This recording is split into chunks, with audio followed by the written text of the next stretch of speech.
story begins, long before any of us. And our story will continue long after all of us. What will it say? We can't begin to shape our story until we recognize that we are one people. Unless we tear down our dividers and look beyond how we vote, how we love, how much we know, or how much we still have to learn. We are not independent of one another. We are interdependent. We need each other. Together, we transform the lives of so many people. Across town, across oceans, across generations, we transform the lives of people we may not ever meet. People who may not ever know that we exist. This is our story. Kol Yisrael Arevim Ze V'Ze. We are all one people, responsible for one another. Ours is the story of so many. It's the story of our sister who lost everything in the unspeakable. It's the story of our brothers who woke up one morning to a new reality. It's the story of all those who feel alone. We are your home. For all those who don't feel safe. For all those who feel they have nowhere to go. For the ones who never thought it would come to this. Their story is our story. We are there. So what will we write from here? That we showed up or that we changed the world? That we sat by the side of the road or that we moved mountains? Will it say that we accepted reality or that we reimagined it? It's up to us. Let's write our story.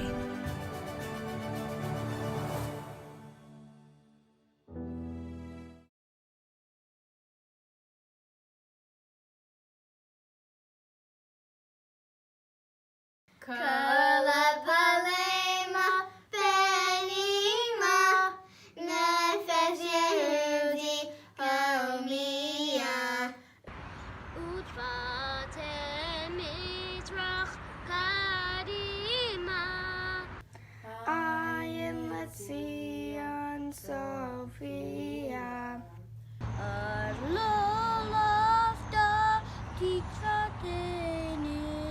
התקווה בשנות הבאים להיות האושי בידינו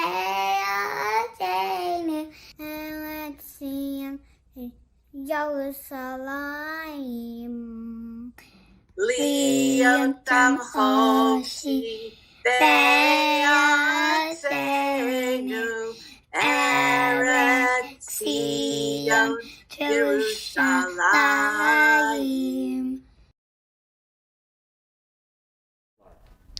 Hello everyone and welcome to our very first Super Sunday live stream.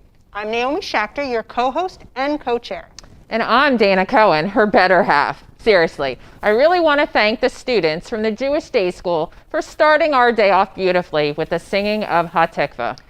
I have to say, Dana, it definitely feels strange to be in this big empty auditorium. This is our third year co-chairing Super Sunday, right? Yes, it's our third year and it's going to be our best one yet. Absolutely, but not the last one, I'm sure. Usually this room is filled with people making calls, kids who are supposed to be sitting and listening to stories just running around like crazy people, volunteers cooking mazel meals and doing mitzvah projects. Oh, and Fifi from the Iron Pigs, because doesn't every Jewish event need a 6-foot-tall pig? I don't think that's right, but hey, thanks Iron Pigs for your support. This year, our volunteers are working remotely, and we can't thank them enough for all the work they are doing right now. So it's just us in this room, and of course, our trusty production crew. Thank you so much, Brad Finberg from Micro Innovation. You are our hero. Speaking of heroes. Did you like that segue? I did. You all know how we love our superhero Super Sunday themes. How many of you still wear your Superman or your Batman or your Wonder Woman shirts to the gym? Come on, admit it. We know you do. And does anyone have an extra Wonder Woman shirt for me? But this year, a year like no other, we are drawing inspiration from superheroes a lot closer to home. Naomi and I were lucky enough to get to talk to some of these heroes, and over the next 3 hours, you will get to hear some of these amazing conversations. We've also got very special performances from some of our best local talent and messages from our elected officials who typically join us right here on Super Sunday. And of course, we're going to hear all about what your dollars are doing to help our Jewish community here in the Lehigh Valley, in Israel, and all over the world. Because while we love to entertain, we are also here for one very important reason. That's right. In this crazy year, our Jewish community needs us now more than ever. And the best way you can help all of the Jewish causes you believe in is to make your annual pledge to the Jewish Federation of the Lehigh Valley. Our volunteers are at home right now making calls to our community. So if your phone rings from some random number today, please pick it up now more than ever. But there are also plenty of ways you can make your gift right now. Correct. At the bottom of your screen, you will see a phone number. Say you're so moved by what you're seeing that you really want to give $50. All you have to do is text the number 50 to that phone number, and you will receive a form to make your gift right there. You can also go to our website at jewishlehivalley.org/supersunday and donate or make a pledge. Wait, Dana, what is a pledge? Oh, sorry. If you want to make your donation today, you can send a text or go to the website and put in your credit card right away and be done. But you can also make a pledge, which means you tell us how much you want to donate, we mark you down, and you have until December 31st of this year to pay your pledge. Ooh, that does sound good. How can I do that?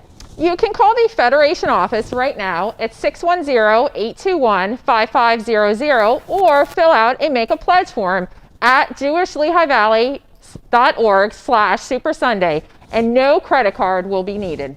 So good to have options. Okay, well, I think we're ready to kick things off.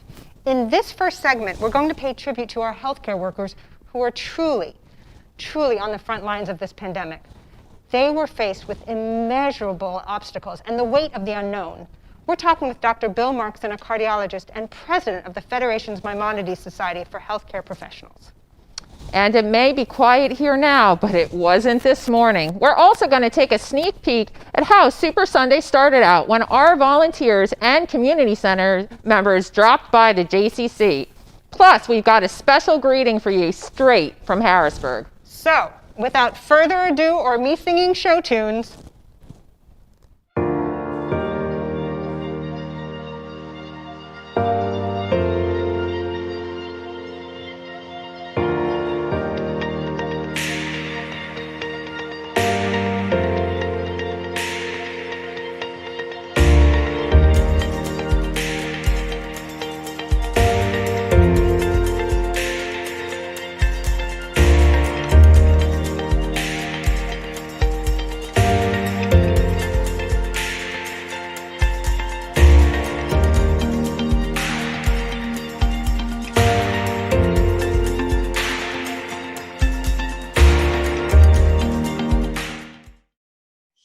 So good afternoon, Dr. Markson.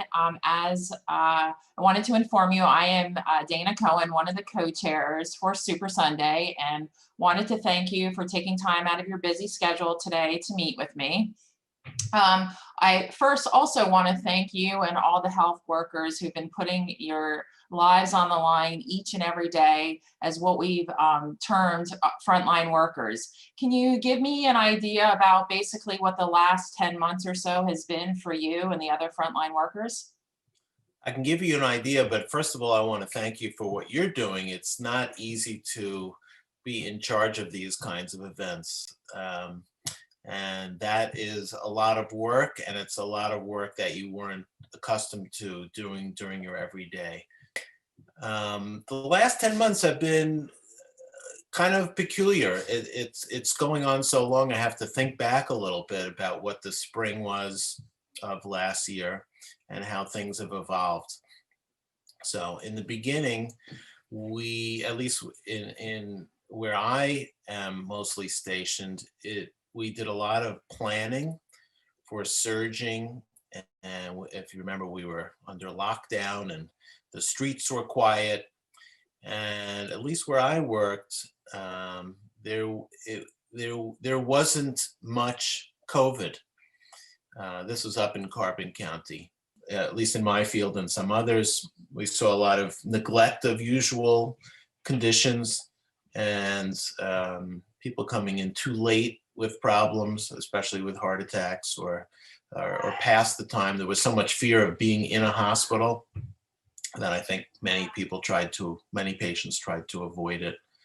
So I think that characterized for the first few months. And then the last few months has been a complete turnaround.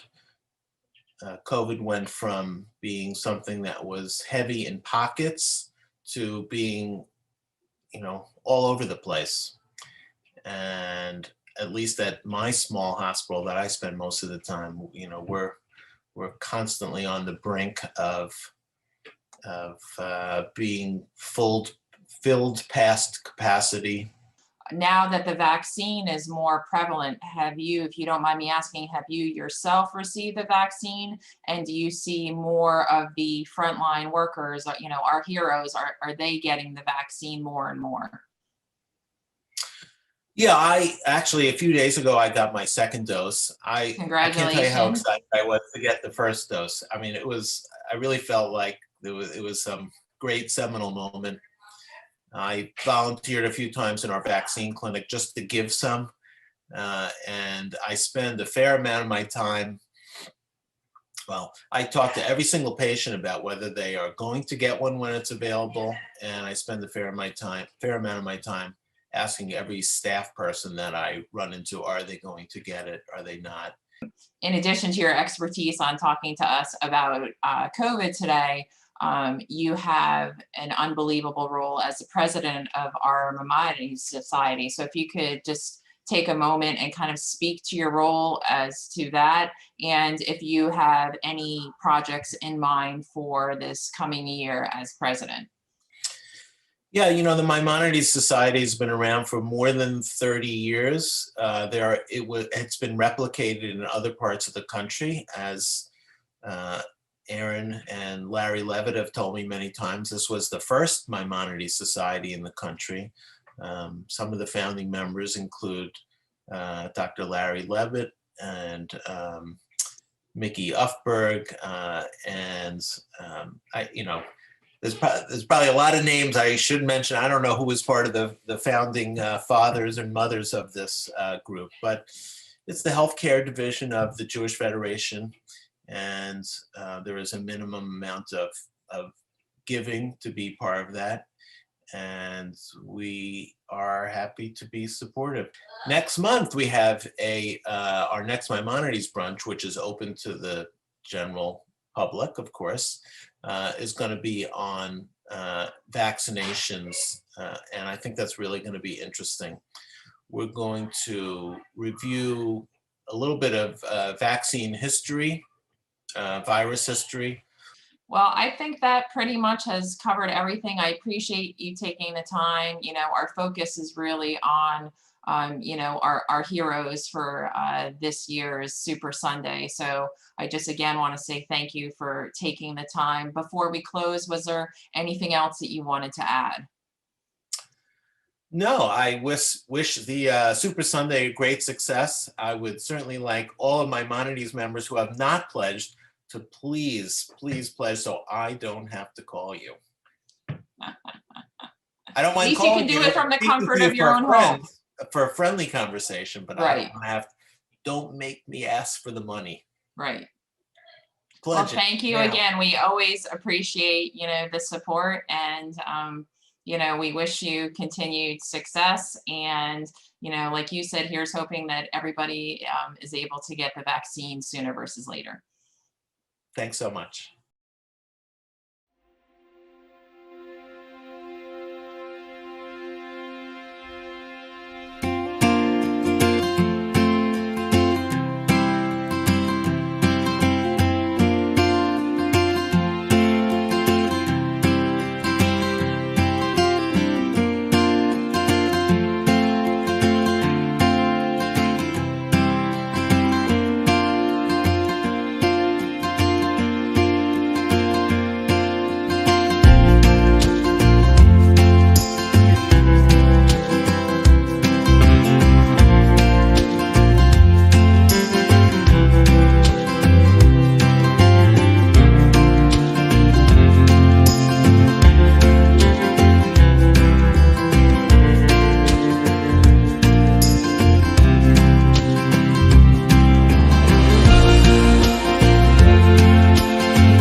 Hi, I'm Governor Tom Wolf. I'm glad to be able to join you for Super Sunday this year to support the important work of the Jewish Federation of the Lehigh Valley and the entire Jewish community. I am also pleased to join you in giving my heartfelt thanks to all of our local superheroes, including our doctors, our nurses, grocery store workers, delivery drivers, and all frontline workers. Thank you to the teachers, including at the Jewish Day School and Jewish Community Center of the Lehigh Valley, to the social workers, the food pantry staff, and volunteers at Jewish Family Services of the Lehigh Valley who are caring for our community and meeting increased needs, and to all of you who are volunteering time and resources to support all of this important work and more. Pennsylvanians rely on one another, and your dedication to service will change lives. Thank you, and I hope you have a wonderful Super Sunday. Naomi, how good was it to see all our healthcare workers getting their vaccines? I know, the work they're doing is truly incredible. And it's not just the doctors and nurses in the hospitals. It's the EMTs, the dentists or therapists, everyone who has continued to see patients and put themselves at risk for the benefit of others. We thank you truly, truly from the bottom of our hearts. And as Bill said, we are also very grateful for the members of our Maimonides Society that just go above and beyond in the Jewish community. We know many of you are answering the call right now because Bill warned you he'd be calling. So thank you for not dodging that call. I usually do. I usually don't answer on Super Sunday. No, I'm kidding. And how great was it to see our volunteers here in the morning in person, wearing their masks and helping to get this day started. We collected $180 in tzedakah money from our kids, and we were so happy to still be able to support Jewish Family Service in a fun and safe way. The mugs, hot cocoa, and tea that you all dropped off will be delivered to older Jewish adults across the Lehigh Valley with February's Mazel Meal. And thanks to our sponsors, their sponsor Jay's Local, for handing out coffee to all of our volunteers this morning. And their food is delicious, and I really need to talk about their oatmeal balls. They are like butter. And what can we say about Just Born? You're always here to support and help the community. You really sweeten all of our lives, and you sweeten our volunteer bags today with your candy. But we're just getting started, and we've got so much more in store for you today. You'll get to see what happens when Federation's top 4 leaders enter a Zoom room together. Coming up is part 1 of a conversation between our Executive Director, Jerry Zimmerman, President Gary Fromer, and campaign co-chairs Robbie and Vicki Wax. They'll be talking about the many, many, many places your dollars go when you make a gift to the Jewish Federation. You know, Dana and I got to know Jerry pretty well when we traveled to Israel together on our Momentum trip. And you know, what happens in Israel stays in Israel. We really did have a great time with Jerry. And here with her today, we'd like to welcome Jerry, our Executive Director. Thank you, both of you. It is certainly my pleasure to be here. And it's always exciting to work with the two of you. And I thank you again for hosting Super Sunday. Well, thanks. You know, it's so difficult for us to have to do something like this, but because hosting is such a stretch for us, right? Talking is so difficult for us in general. Jerry, we didn't get a chance to sit down on your conversation with Robbie and Vicki. Can you please give us just a little bit of preview of that conversation? Sure. I think really what we talked about was the passion that one brings to working in the community and being able to fundraise for important causes like our local agencies, synagogues, Hillels, and so many more. And we really spoke about our 3 primary beneficiaries. So we had an opportunity to talk about the Jewish Day School and its significance and importance. Of course, the wonderful work of Jewish Family Service and all that they've been doing, especially under the difficult circumstances of COVID. And of course, the JCC in being able to maintain its programming despite everything going on around us. Now, was there something that stood out to you more than anything else? I would say, it's a really great question, and I would say that one of the things that always catches my attention is that our lay leaders, our volunteers, our donors, our community members are so passionate about what they do, so proud of the work that together we accomplish so many things. And I'm always taken aback when I see our volunteers in terms of how much they care. And of course, in recognizing the important work that our agencies do, not just locally, but in Israel and in 70 countries around the world. So it's work that we can all take great pride in. Especially during these difficult times. And I just wanted to bring attention to the bags that our volunteers got today. And as I said before, we have a little bit of sweetness in our bag. Thank you to Just Born. And we have all the information that the volunteers needed so that they can make their phone calls and support for Super Sunday. Oh, and there's another box. Oh, this bag's staying with me. I'm just telling you that much. And we have a thank you receipt, a thank you certificate for the children for making their donations for tzedakah. And of course, you too can get a mask, a Super Sunday mask.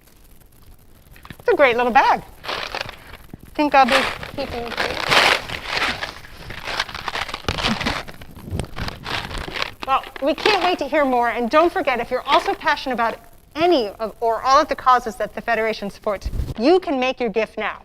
See that phone number at the bottom of your screen? Say you want to donate $36. Just text the number 36 to that phone number, and it's just that easy. You can also go to the Federation website at jewishlehigh-valley.org/supersunday or call the Federation office at 610-821-5500. And Naomi, it really is that easy. I made my donation earlier today, and it was the best thing I've done so far today. Well, aside from spending time with you, of course. Well, of course, that goes without saying. Okay, before we get to hear more from Jerry and our Federation leadership, we're going to take a look at a video from the Jewish Day School, one of the many organizations. It may look familiar to you if you've attended the JDS Gala this year, but we think it does a great job of showing that all the school brings to our community. Now, excuse me while I go and see all that the JDS Gala brought to the community. Hey, I can see you. Can you see me? Great, let's begin. Welcome to the second greatest show on earth.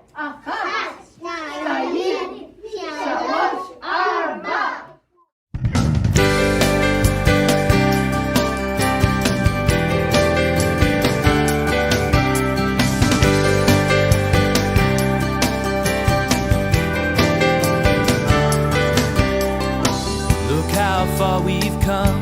Look at this community we built together as one. And reaction brings us closer to the future we choose. We have vision.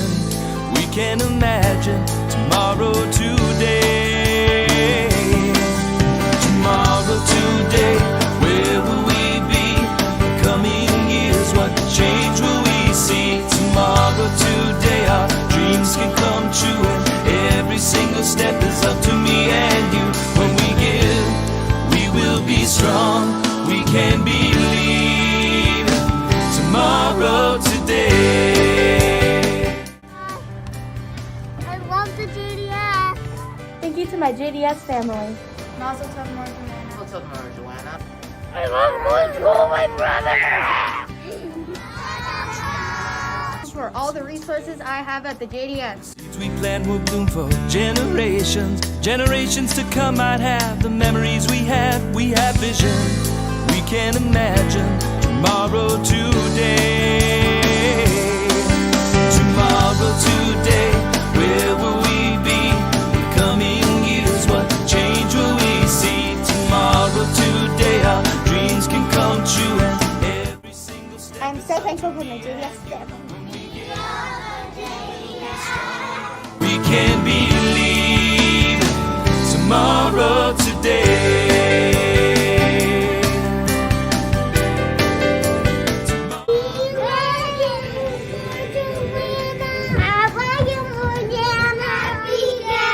I'm thankful for everything in JDS. I love the JDS because I have my friends and I like the teachers. It's a promise that we can build for our children and keep them safe, so we will survive. Tomorrow today, where will we be? The coming years, what change will we see? Tomorrow today, our dreams can come true, and every single step is up to me and you. When we give, we will be strong.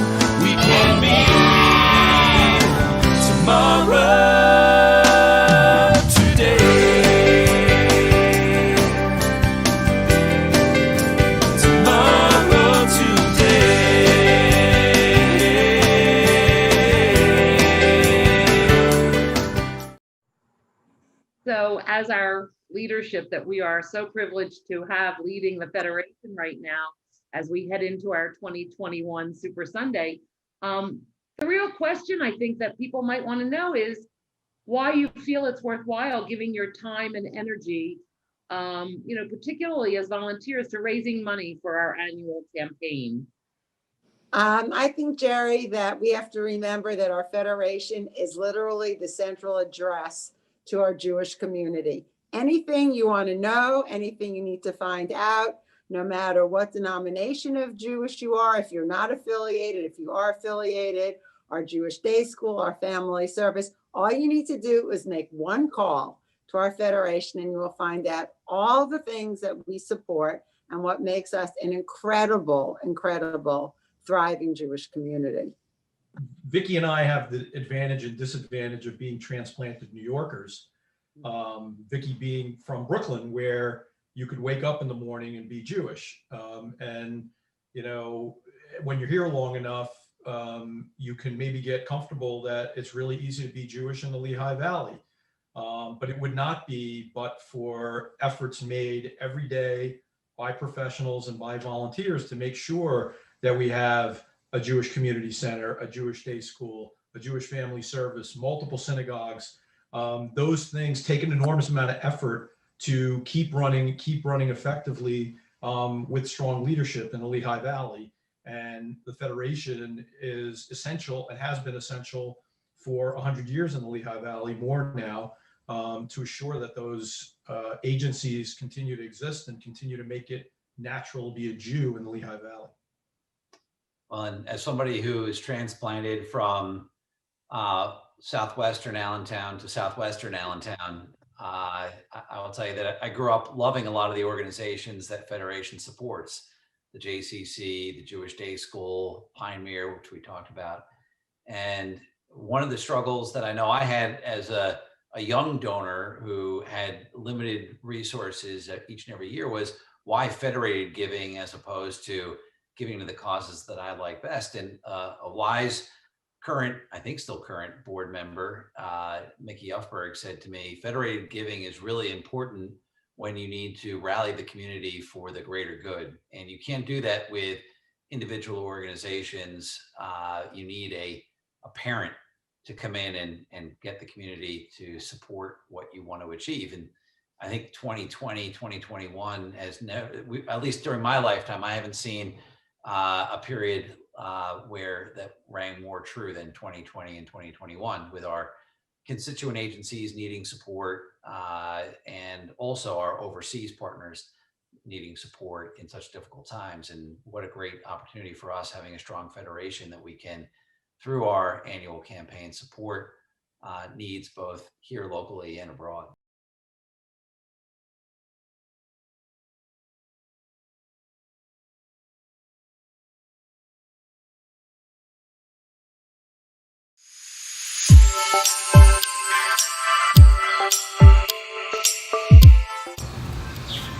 Mommy, why do we have to wear a mask? That's a good question. Wearing a mask helps us protect others if we have the virus and don't realize it. Wearing a mask helps keep everyone safe. So wearing a mask is a mitzvah? That's right. Do a mitzvah, wear a mask.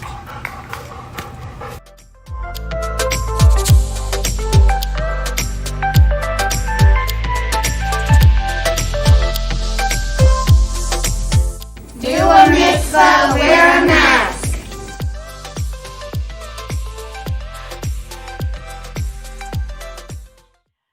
Hi, everybody. This is Representative Susan Wild, and I'm so happy to be with you all virtually today as part of this Super Sunday telethon. I know how difficult this past year has been for so many in our community, and I know how many challenges still lie ahead, but I truly believe our capacity to come together, to lift one another up through these trying times has defined our community this past year. So many of you have spent this pandemic lifting each other up, making masks for grocery store workers, bus drivers, and postal workers last spring and summer, delivering meals to frontline healthcare workers, and reaching out to family, friends, coworkers, and neighbors to remind them that even though we may all be socially distant, No one is ever alone. And a special shout out to my friends at Jewish Family Services, who I know have been working especially hard to make sure that the more vulnerable members of our community have been taken care of. And so a special thought for all of you at JFS. Through the most difficult of times, the greater Lehigh Valley and especially our Jewish community has proven to be an unrelenting spirit of resilience. And I know that if we continue to come together, we will get each other through this and to the other side. So my best wishes for a very, very successful Super Sunday. I wish I could be there with all of you. I've been there in past years and really loved the experience. And hopefully next year we will all be together on Super Sunday. Take care, thank you, and good luck to all of you. Bye-bye. Wow, it was so good to hear from you, Susan. We know you would be with us today if you could. And thanks to everyone who submitted their photos for Do a Mitzvah, Wear a Mask video. And especially our on-screen talent, Josie and Jesse Zlotsky. And hey, look, I'm doing a mitzvah right now by wearing my mask. Me too. Check out these cool masks we gave to all our volunteers this morning. And thanks to Physical Graffitis for their sponsorship to help make these masks possible. Wait, what's that? You want one? Make your pledge now and I will mail you one. Heck, I'll even drive it to you. How's that? See that number on the screen? Send that text or go to our website and one of these masks is coming your way. I promise I'll drive it to you. Or maybe that's a threat. I don't know if it's a threat or a promise. I'm not sure. No, Naomi. With you, it would be a good thing. They do say thank you, essential workers, right? Isn't that what we're doing here today? It is. And now it's time to thank more of our essential workers. I don't know if you know this, but Dana is a teacher in the Allentown School District. So first, let me say thank you, Dana, for being a superhero in your own right. Thanks, Naomi. We are all in this together, and it was my privilege to talk to 3 other fabulous educators who work right here in our Jewish community. Check out my conversation with Amy Golding, head of school at the Jewish Day School, Lisa Yaskowitz, head of early childhood education right here at the JCC, and Holly Hebron, who has taught at both the JCC and the Jewish Day School and is right now teaching grades 3 through 7 at the Day School. And stay tuned after that for an absolutely, and I mean absolutely not to be missed performance from our community's own Golda Rabin. She's seriously going to knock your socks off. I'm not kidding. But now, take it away, Dana. Good evening, everyone. Thank you so much for joining me. I have to say that this is going to be, I'm a little biased, my favorite interview as a school teacher myself. Just so that those who are signing in for Super Sunday realize who's with me. I have Miss Golding, I have Miss Lisa Yaskowitz, and Miss Holly Hebron, and they are all representative of education in our community. Miss Golding is the principal of the Jewish Day School. Miss Yaskowitz is the early childhood education director at the JCC, and Miss Hebron is now a 3rd grade teacher, correct, Holly? Yes, I actually teach 3rd, 4th, 5th, and 6th, and 7th. Okay, so Holly is a 3rd through 7th grade teacher. So basically we're bringing you together tonight because we've had the opportunity to talk about some of our other frontline heroes, and we really feel that you are, in fact, heroes as well, being in the education field. So Holly, I wanted to come to you first from the teaching perspective. How has it been for you, let's say in March when this first happened, and kind of where we are now? Because I do know that the Jewish Day School has been with a unique opportunity that the students for the majority of the time starting this school year have been in person. But if you could kind of talk how things were and kind of how things are now. Now I know you weren't at JDS last year, but maybe you can speak to more how it's been for you being in person this year. Okay, I was at the JCC actually in the spring. Okay. I did go back in the summer, and the biggest thing that was different there was just the hugs. I had the little ones, and it was like tricky to try to keep them separate and not touching and hugging. And then I started at the Jewish Day School live, which I'm really glad that we're live. with the kids, and we also have students that can sign in on the computer. So that was really different for me to be teaching live and having the kids live streamed in. So it's a lot to figure out. I'm not the biggest technology person. I like to log off my phone, and so yeah, Lisa's laughing. She knows. You can only imagine my life. It's very difficult to figure out all this technology. We have a lot of supports at the school, so many, but it's just like every day something happens. So you just have to stay really patient and, you know, just learn. I will tell my kids, my focus today is to just stay very calm. And if any computer issues happen, we're not going to get stressed about it. So that for me is something that really changed. Well, right, because it's something, you know, when you go to become educated as a teacher, that's not something that was ever in any of our, you know, this is how you teach virtually and in person in the middle of, you know, a pandemic. When I think of the administrative perspective, so Lisa and Amy, if you could kind of talk to me about what you dealt with circumstance-wise back in March and kind of how you prepped coming into what was an unprecedented school year this fall. So Lisa, if you want to go first, and then Amy. Sure. So, I mean, obviously, when we shut down in March, it was very difficult. There was a large piece of unknown. And I think for ECE perspective, and Holly could probably attest to this because she was there, it's not easy to Zoom infants, toddlers, preschool, and pre-K.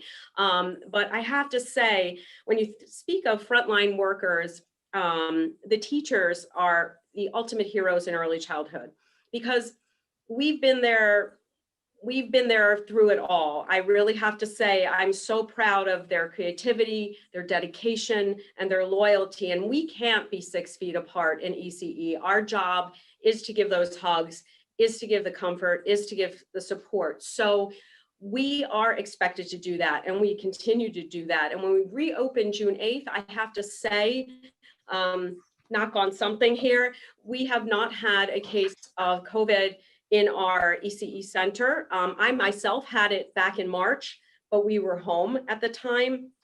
And, you know, going through that affected me more on an emotional state more than a physical, even though I had all the symptoms. Everything was so raw and so real, and listening to the news, I shut the news at some point because you start to carry that, and then your mind just starts to go at a rapid fire, and you think, this could be me there before the grace of God. That's how I see that.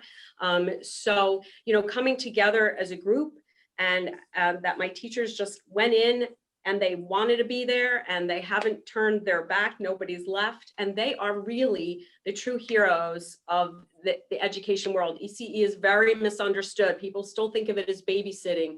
That is, I welcome anybody in the corporate world to come in and spend the day in my young toddler room. Okay, so Amy, I'm going to kind of turn to you and have you talk about kind of where the JDS was in the spring and to the amazing job that's been going on. I love getting the emails every week. No, because it's informative, and I think that people, you know, who are supporting the Jewish Day School and the other programs in the community need to hear, because I love my job in Allentown School District, but we've been virtual since March of last year, and we don't have any hope until mid-April. And even then, they're not sure how it's going to be to go back. So to hear that the children, for the most part, obviously with a little bit, you know, over the different vacations with scenarios of maybe needing to be online for a little bit, relatively speaking, you guys have been in person, you know, that whole time. So if you could kind of speak to the amazing job that the administration has been doing and the teachers, because I'm coming back to you, Holly. Great, thank you. I would say what makes the JDS program is our incredible staff. Our teachers that were already stars from the start just showed us that anything is possible. It was 314 days ago from today that we were in a Purim carnival, and I went upstairs, found our librarian who had worked in the Navy, found our teacher that was not afraid of technology, brought them into my office with face paint in their hands, and said, we have to be ready, and ready now. At that point, the only thing we had sent home was just in case of COVID packets.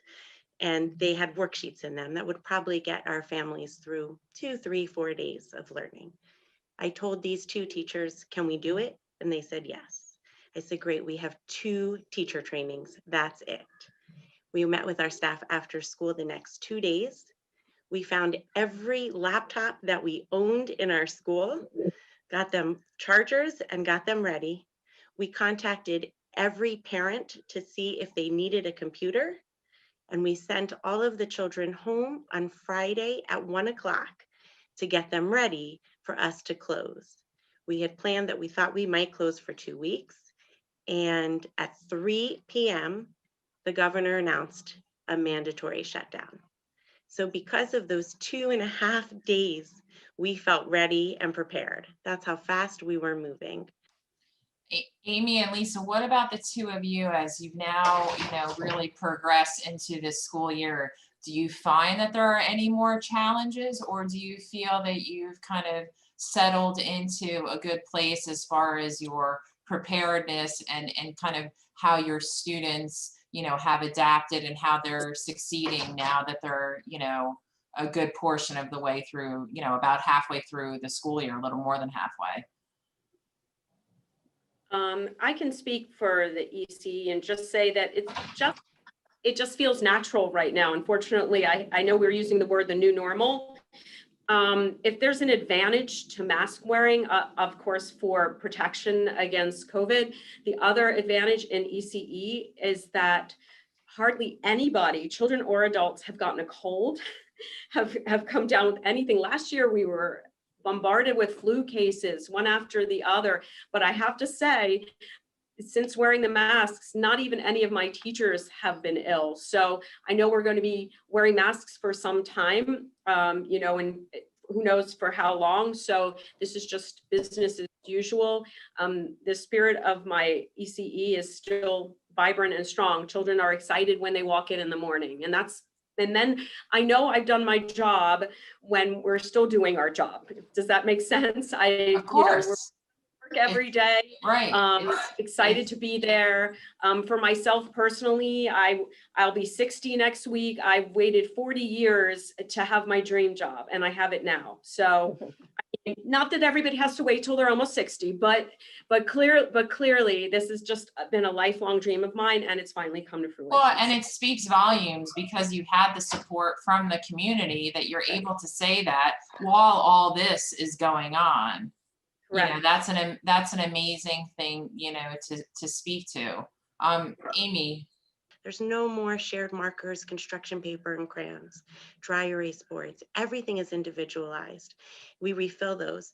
We offer at the JDS 5 days a week of in-school learning, 5 days a week of at-home learning, and a hybrid program. So we need to make sure that each and every child has the supplies that they need in order to continue to learn. That costs a lot of money to keep everybody safe and to keep our doors open. So we are grateful for the Federation. They have been tremendous partners. We called them in the summer and said we need help, and they said, yes, we can, and continue to do so. So thank you to all of the donors who have helped support us to this day. I'm just, as a newbie to the Lehigh Valley, I know I've only been here, I've been up here permanently for the last year. I've come to really feel part of this community. It's been a wonderful gift and a blessing to be part of the JCC and to work in close proximity to the Federation and all that they do. And what the support that they've given us during COVID has been so appreciated and so valued. They're just a valued part of everything that the JCC is. So I love working alongside everybody with Federation, and I like that they're not really in the building now. I miss seeing them coming and going in the building. But to be up here and to experience a Jewish community such as this is something that I didn't think was possible, coming from another part of Pennsylvania, from Bucks County, coming from an area where I was a member of a synagogue for 30 years, a Torah reader down there.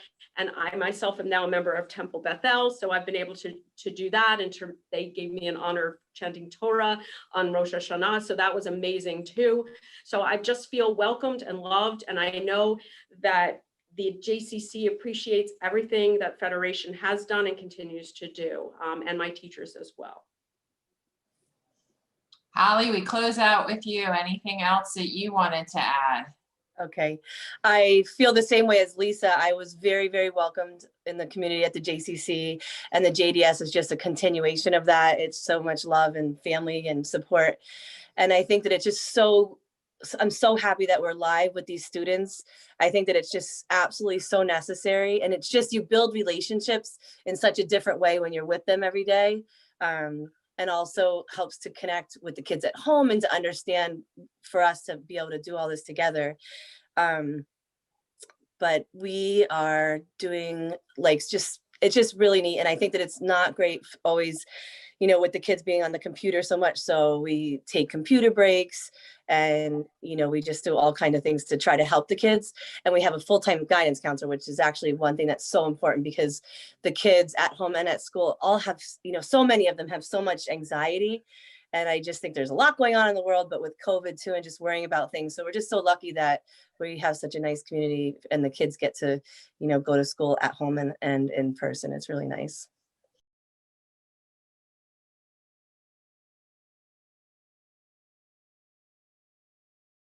Hi, I'm Golda, and I would like to dedicate this song to all the essential workers. You're broken down and tired of living life on a merry-go-round, and you can't find the fighter, but I see it in you, so we gon' walk it out and move mountains. We gon' walk it out and move mountains. I'll rise like the day. I'll rise up, I'll rise unafraid. I'll rise up, and I'll do it 1,000 times again. And I'll rise up high like the waves. I'll rise up in spite of the ache. I'll rise up, and I'll do it 1,000 times again. For you, for you, for you,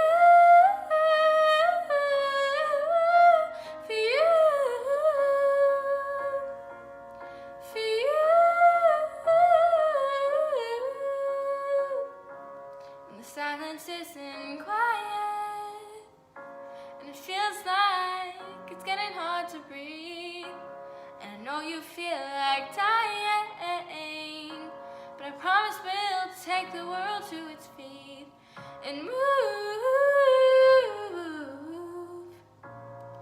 mountains, bring it to its feet. Move mountains.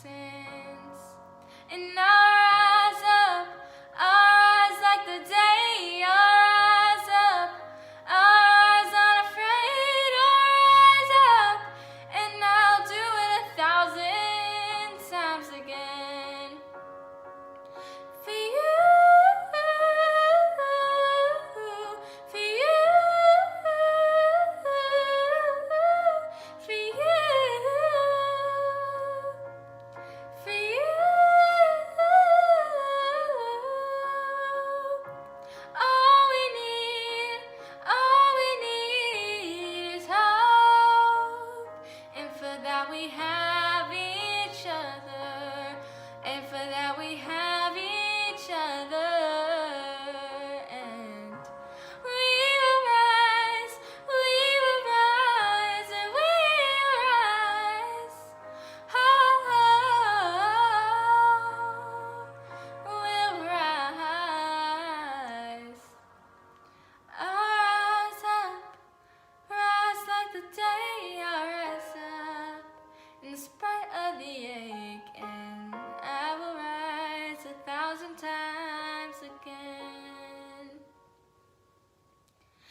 wow.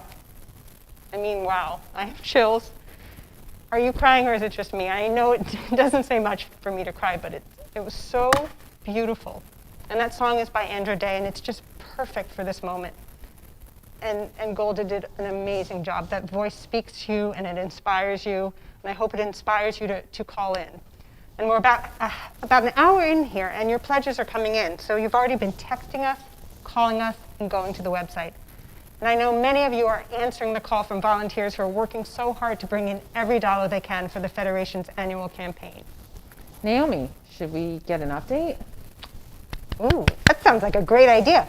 Let's check in with Erin at the campaign desk. Everyone say hi to Erin Gorzinski, Director of Campaign and Security Planning at the Federation. Hi, guys. Hey! Erin, tell us, you've been with the Federation for what? 200, 300 years? What is this? This year feels like 300 years, but I've been here for 7 years. Actually, just April alone felt like 5 years, huh? March was like 300 months. So, what makes this Super Sunday different from all other Super Sundays? Manishtanaha Lailaha Super Sunday. Besides from the fact that we are doing this as a live stream, I think the auditorium is a little quieter than what we're used to from last year's, but you know, we can hear people talking and calling right now, but we definitely feel it from the support that we're getting from all of the pledges are coming in and all the thank you calls. So it's a little different from last year's, but it still feels the same. And I know that change can be a little bit scary, huh? Well, you know, change can be scary, but everything since March has felt a little scary, but we're still doing the work that we're doing and we're coming up with new ideas. And if I'm not mistaken, Naomi, this was your idea that we should go live on a 3-hour broadcast. It was, Naomi. I think, yeah, maybe it was my idea, but I think we've all learned a very valuable lesson here. Be very, very, very afraid when you hear me say, hey, I've got this great idea. Run away, just run away. Well, I think you should say you're welcome, maybe a little like, I don't know, maybe some oatmeal balls from Jay's Local. I don't know, maybe. It seems to be going pretty well so far, am I right? Come on now. Well, yeah, of course it's going really well. We have great co-hosts. Yeah. Our volunteers are awesome. Woo! Our leadership is awesome. Yay! And everything is awesome. And nobody's more awesome right now than Brad Finberg for Micro Innovation. Thank you. Who, without him and his support, we couldn't be able to be doing all that we're doing. So everybody wave to Brad and say, hi, Brad. Hi, Brad. Thank you, Brad. And the lighting is fantastic. Taking 10 years off of me. Erin, we have some other great sponsors, correct? Absolutely. We have the Shareline Group, who always come to help us whenever we ask to support. And we also have Jay's Local, who donated coffee and hot chocolate to keep us warm outside. I was hoping for oatmeal balls, but whatever. Yes, and we also have Physical Graffitis, which instead of doing shirts this year, we did the masks that everybody's wearing at the auditorium. And of course, there's no Super Sunday without Just Born candy. So we always want to thank Just Born and the Lehigh Valley Iron Pigs, who have always been our supporters, and we thank you for their support again this year. Erin, it's the moment we've been waiting for. Tell us, what have we raised so far? Wait, should we do drum roll? Oh yeah, this is from Super Sunday Pass. Well, I'm gonna click refresh on my computer to look at the numbers, but so far it looks like we've done over $17,000. Yeah. Wait, we do a little Super Sunday dance? There you go. Well, Naomi does that dance. Thank you to Erin. Let's keep those pledges coming. And it really could not be any easier. Just text the amount you want to donate to the number that you see on your screen. Or visit us at the website jewishlehighvalley.org/Super Sunday to make your pledge right now. Naomi, what's coming up next? So much. We've got a little Shabbat sing-along with the kids of the JCC. Aww. Yeah, I know, they're so cute. They're going to steal the show, and I hate that. Amen. I love kids. They're beautiful and wonderful. We have the sing-along with the JCC, and then we're taking a deeper look at the great work the JCC does and the Federation supports. Then we're back on with Federation Executive Director Jerry Zimmerman. Our fave. Our favorite and our buddy, our Israel buddy. President Gary Fromer and campaign co-chairs Robbie and Vicki Wax to hear more about the impact our dollars are having in our community and beyond. After that, we're taking a coffee break with our new community shliach, Gabriel Simantov, and his special guest. Seriously, so funny. You absolutely will not want to miss that. And then we'll head inside Parkette with our community's own superstar gymnast, Lila Ellis. And I've seen her, and she is a superstar. Absolutely. And we're all going to be doing backflips afterwards, aren't we? We're going to. I hope it's an instructional video. Absolutely. We're going to learn how to do the backflips. But first, a word from our local state representative, Jewish community member, JDS parent, and husband to Brenna, one of my Momentum sisters, Mike Schlossberg. Hey everybody, Mike Schlossberg here, State Representative for the 132nd Legislative District, serving you in Allentown and South Whitehall, and of course the JCC. I just wanted to extend my greetings and my sincerest of thanks to everybody participating in Super Sunday this year. Obviously, it's a little bit different. I'm in my Harrisburg office recording a video for all of you folks, and while the year has changed, the spirit hasn't. I will continue to do whatever I can to support the Federation, the JCC, and the entire Jewish community in the Lehigh Valley. But my support, my nice words don't mean anything without all of you and without all of your volunteer help. So from the bottom of my heart, as the parents of kids who go to the Jewish day school and benefit from all of your generosity, and as an active Jew in the community, thank you for what you're doing. Your work and your spirit has kept the Jewish community strong despite this incredibly difficult moment. Have a wonderful day, and thank you for everything. So we're gonna go around and wish a Shabbat Shalom to everyone who's all here together today. Are you ready? Shabbat is here, Shabbat is here. I'm so glad that Shabbat is here. Candles burning bright, it's Friday night. I'm so glad that Shabbat is here. Shabbat is here, Shabbat is here.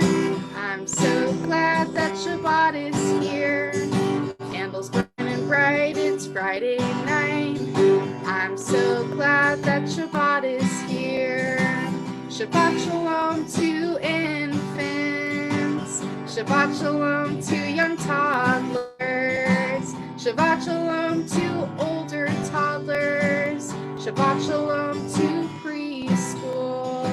Shabbat Shalom to pre-K. Shabbat Shalom to teachers. The Jewish Community Center serves all people across the Lehigh Valley. We have taken many measures during the COVID pandemic to keep all of our members and staff as safe as possible. Our ECE program offers both in-person and virtual learning.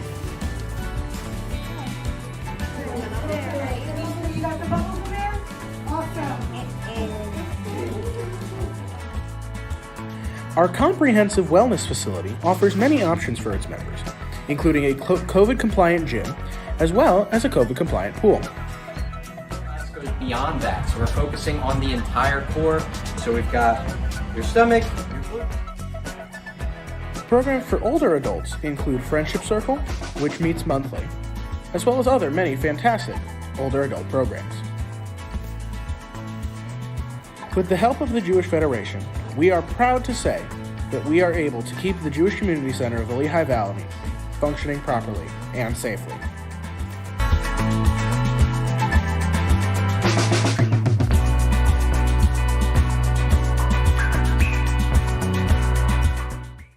Well, as the president and campaign chairs of our board and for our community, maybe you could each share a little bit about a personal experience related to one of our agencies that you feel comfortable talking about. You know, we do so much through the three major agencies in our synagogues, and I'm sure you each have experiences working with each and all of the agencies. Well, I'm happy to talk about the JDS, which I love. Of course, we sent Robbie there. But again, I can't tell you that I loved the school the way I do now. Now I just think it is the greatest treasure ever. I think it is such a jewel that we have. I think our head of school, Amy Golding, and the staff are just an amazing team.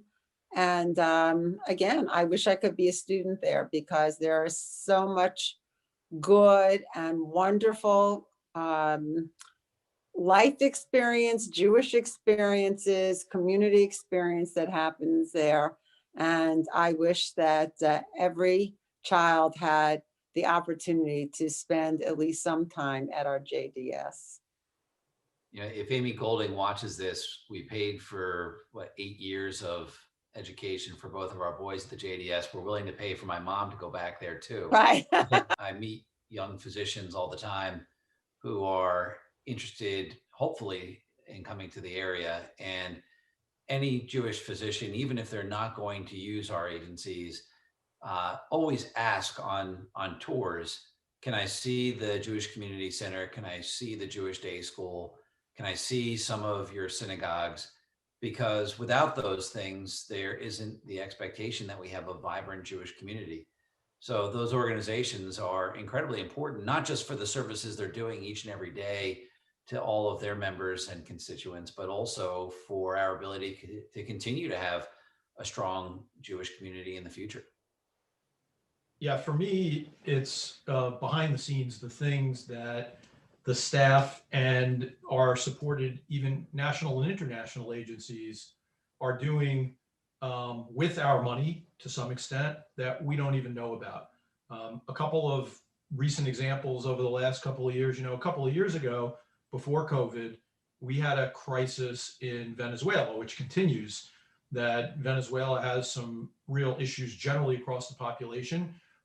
Jewish community there heavily affected. We have former members of the Venezuelan Jewish community here who approached us and said, boy, we really need to do something. We need to address the emergency in Venezuela. And we reached out to the Joint Distribution Committee, which is the international agency which we support every year with allocated funds, to ask them, what can we do for Venezuela? And they were able to come back to us and very confidentially tell us that they had already been using their capabilities and our support to execute on getting food, getting medicine, bringing Jews out of Venezuela, and that they'd be happy to support more activity with us, but that work was already underway. Likewise, we've had in the last year or so, even more than that, some anti-Semitic events here in the Lehigh Valley.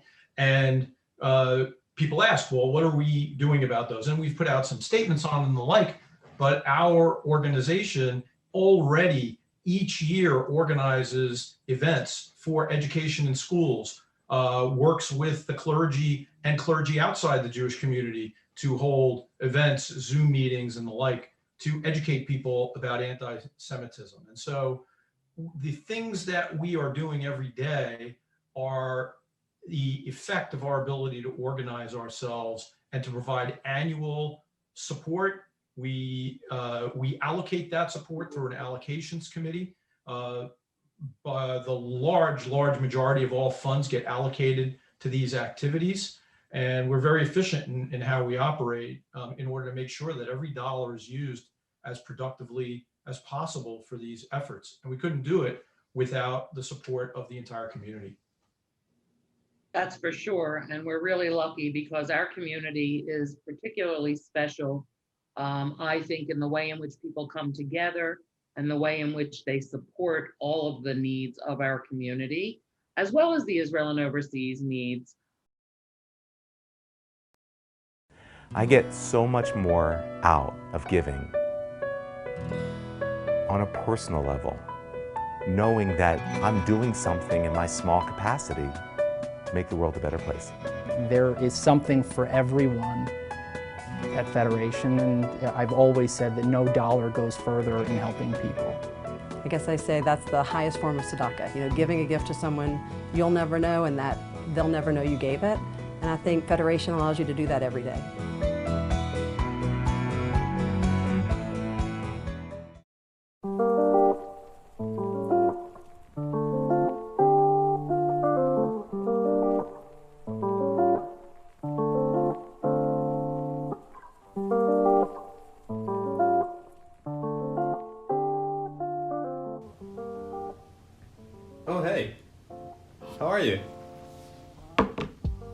you. I'm good. I'm good. Come join me. Yeah, it's been a long flight. Oh, I'm sure about it. It's been a long flight. Do you want anything? Yeah, I could really use some coffee right now. Don't you think it's a bit too late for coffee? Oh. No. It's like 6 p.m. It's not too late. I used to eat coffee at like 2 a.m. with my friends. Oh, okay. I can get a Keurig up and we can get you coffee in like 2 Don't do minutes. that. No. Oh. I brought my own coffee. What are you bringing? From Israel? You got plenty. Yeah, you're right. You're right. So what do you get? We do have a lot kind of coffee. You can go from like Cafe Hafur. If you ever hear someone saying that here, probably gonna ask, like in Israel, you're gonna ask for like an upside down coffee. But it's really just cappuccino. And like you got the Ethiopian coffee, and it's like there's a whole ceremony behind it, Oh, and wow. it's like it's so good, and the ceremony is like beautiful, and it's called the Buna. Oh. And like That's interesting. we can actually talk 4 hours about coffee. Oh, I'm sure about that. But then we won't drink any. So I'll tell you what, Right. I brought Cafe Turkey. Oh. Like Turkish coffee, and it's like That sounds absolutely good. the best. All right, do you want to make it? Yeah, let's go. Let's make it. Absolutely, after you.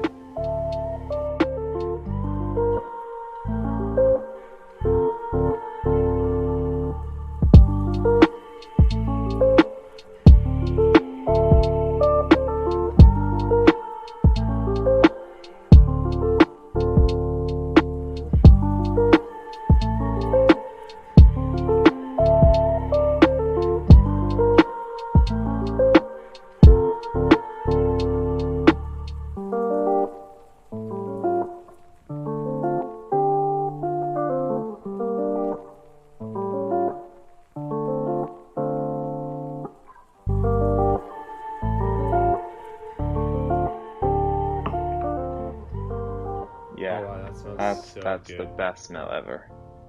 Wow. But if you're gonna try it with cardamom, it's gonna be even better. Oh, really? Oh, absolutely do that. Please do that. All right, I'll do it. You know, if you're ever gonna walk around and like talk to some people, and like if you see Israelis, like if you're gonna hike somewhere, ask them if they have bakal cafe. Okay. It's like a coffee kit, and sit down and talk All and drink right. coffee. Absolutely. You know what? It's so good. They actually made a commercial about it, and Really? you know what? We just have to watch it. Sure, let's do it. באמיתי, בחו"ל כולנו שגרירים. במיוחד בטיול הגדול אחרי הצבא. כדי ליצור חיבור ראשוני, אל תפקיז, עם איזה small talk. Hey! Hello guys, how are you? Oh, it's good? Aviv from Israel. You know what it means, Aviv? Spring, you know spring, around Pesach. Yeah. All right. No, I see. You don't know? What? I will see you in Tel Aviv, in Israel. I will take you to the desert, Eilat, Jerusalem. Are you living? But I'm gonna see you in Israel, huh? You write my number, you have my Facebook, my Instagram, okay? Bye, it was great. Oh, wow. That's kind of like the best commercial ever. It's like the whole idea is like go around and like talk to people and like talk about Israel through coffee and like that's incredible. Absolutely. Just like getting coffee kit Yeah, and you're just exactly go and, right. like doing Yeah. advocacy for That's Israel. That's amazing. Like coffee is such a big deal. Just don't forget to tap your coffee on the table before you drink it. All To right. get all the coffee grinds go down, so you don't drink the mud. All right. L'chaim. L'chaim. So good. So good.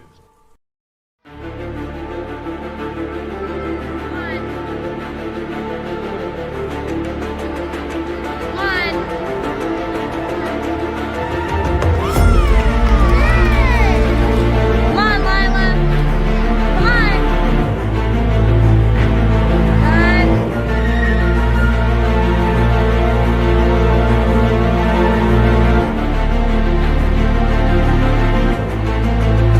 Good.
I know I said before that she was amazing, but that girl is amazing. Lila Ellis, I can't even imagine. How does she flip like that? I actually feel like I need to call my chiropractor just watching that. I am in, like, I can't, I mean, I'm flexible, but bodies shouldn't be able to do that, right? Am I wrong? I don't get it. And she I'm just glad we can say we knew her when. Lila, when you're in the Olympics and they're putting that all around gold on your neck, just, remember those in the community of Allentown. But seriously, Lila, thank you for doing that presentation to honor our heroes today, because that's what today is all about. Absolutely. Honoring today's heroes. Absolutely. And it really is amazing, again, to see the talent we have in our community is just, it's inspiring.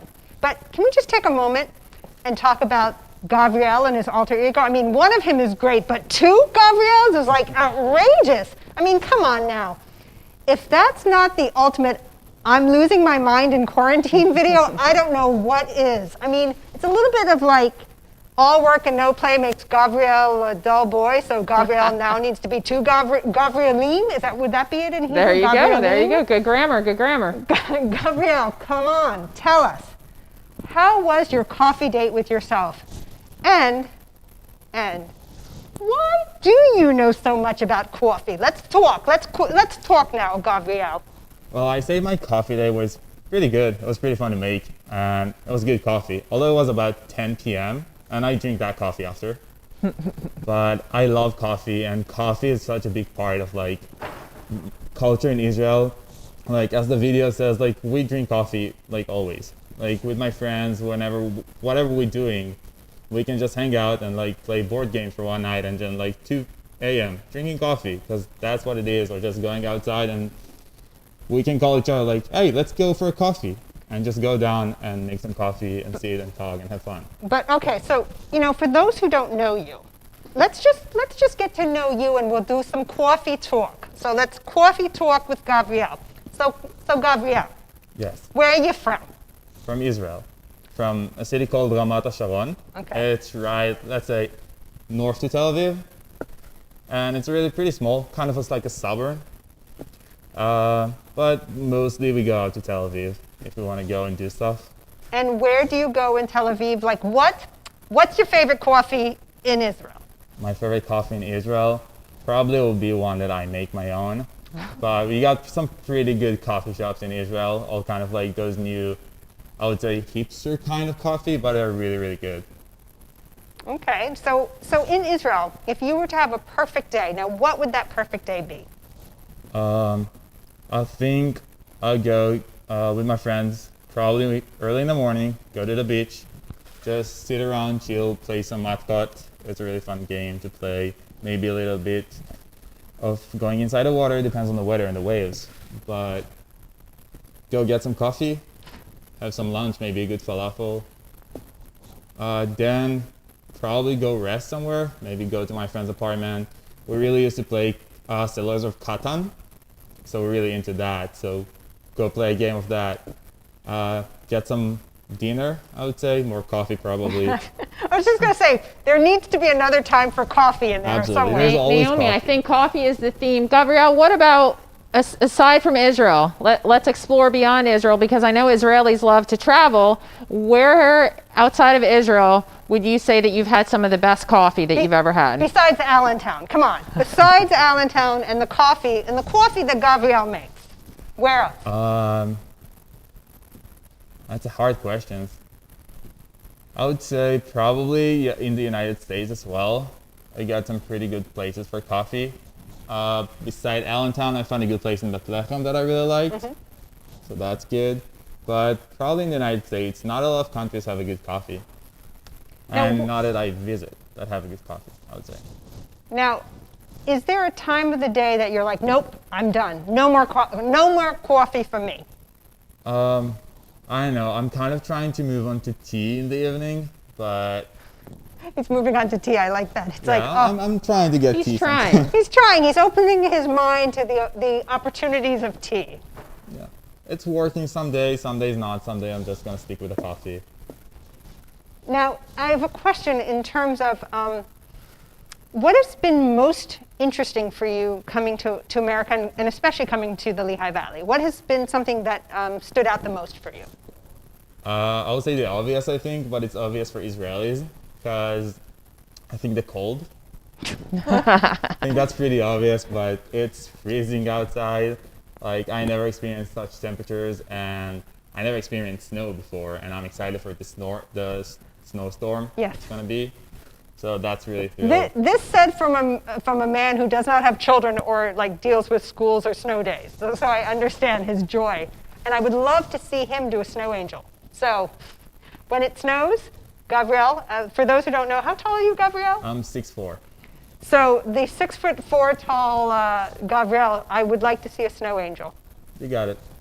We'll do that. And we'll post the next set of pictures on the Federation exactly, homepage. We'll post there it on you Federation. go. And anyone, if we could get one of the children or any actual normal-sized person, no offense, Gabriel, not that you're absurdly tall. If we could get a normal-sized person next to him so we could do a size differential, that would be amazing, amazing. That would be really fun. Well, I, for one, am coming over for a cup of coffee. Well, I'll come for some coffee. We'll talk as soon as it's safe. I will be there. You'll make me some coffee. We'll talk about all the wonderful things you're planning for Allentown. And I'm excited to have you here. And thank you so much for all that you're doing and for all that you're sharing of yourself and also of Israel. And it's important to us. Thank you so much. It's my pleasure. And now I'm about to introduce you to 3 ladies who, when you look up the word pivot in the dictionary, you will find their names. When Jewish Family Service was forced to shut down in March, these superheroes made sure it wouldn't be for long. They turned their conference room into a food pantry so clients could safely come to the back door to pick up food. They sent cards and hearts and meals to older adults so they wouldn't know they weren't alone. So they would know that they weren't alone. They went after grants and built new partnerships so that when someone called looking for help with rent or utilities or car payments, they would say yes without hesitation. They are an organization dedicated to yes. I have never, ever heard a no because they always work towards that yes. What can they do?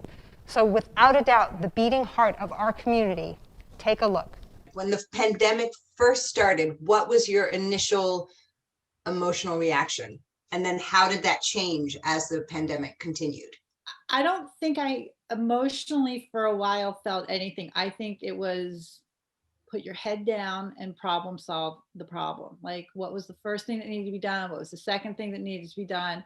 And I think every day for a month, that was literally, that routine. Like, you'd wake up in the morning, you check your voice messages. What's urgent? How do we, who needs to address this? Can we solve this problem? And I don't think I had time to emotionally think about it for a good month or so. And then I think it was like overwhelming fatigue at some point of the weight of what we were doing.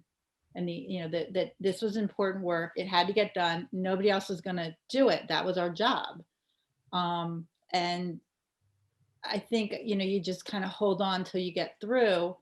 And I think once we got back in the building, once we could come into the building and get food out to people, and that I think was emotionally to me the kind of moment when I could breathe again. I don't think I breathed. I don't think anybody was breathing very well. I don't know what everyone else would say. And who are you, might I ask? Who am I? I'm Rebecca Axelrod Cooper. I am the Community Impact Coordinator.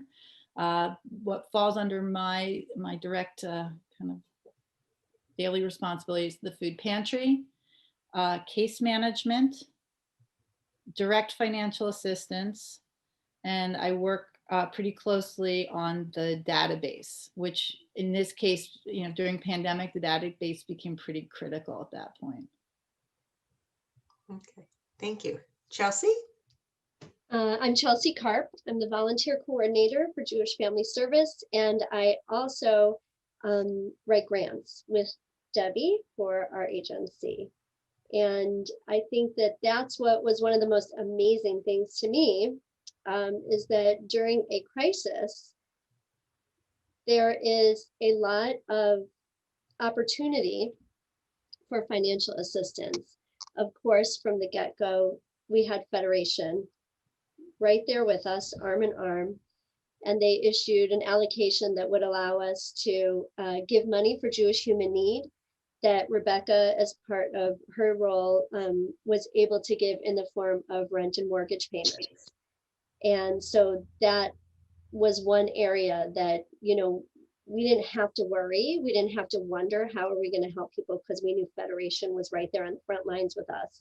Well, I'm Debbie Zoller, and I'm the Executive Director of Jewish Family Service of the Lehigh Valley. And I think listening to Chelsea and Rebecca talk, I'm really filled with pride about how our staff really tackled all of the problems very head on.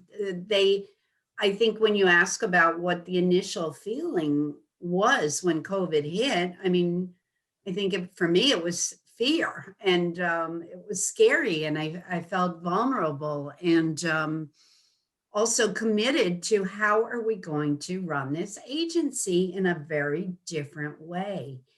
And I have such a great team of capable women who are compassionate and caring and really feel a strong commitment to our client population.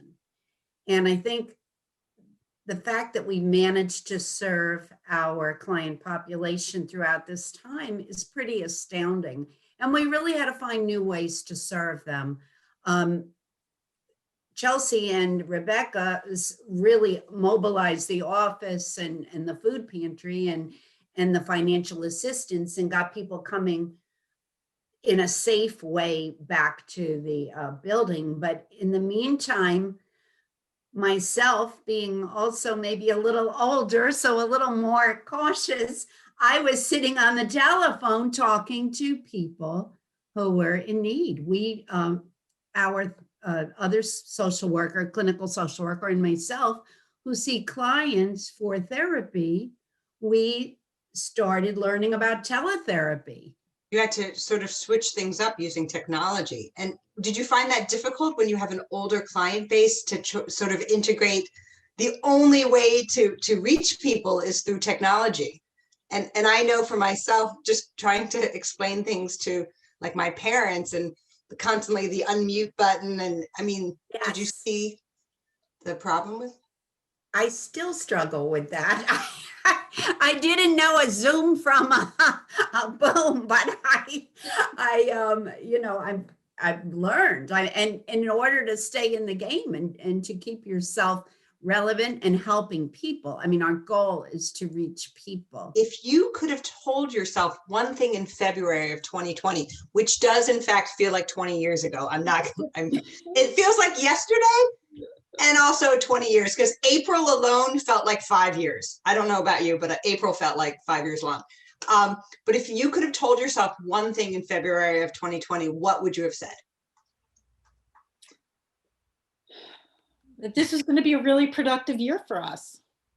That this wasn't going to be a year where we had to say to people, I'm sorry, we can't help, or we're not available, or that's impossible. Then instead it was like, wow, that's a need. Let's see what we can do.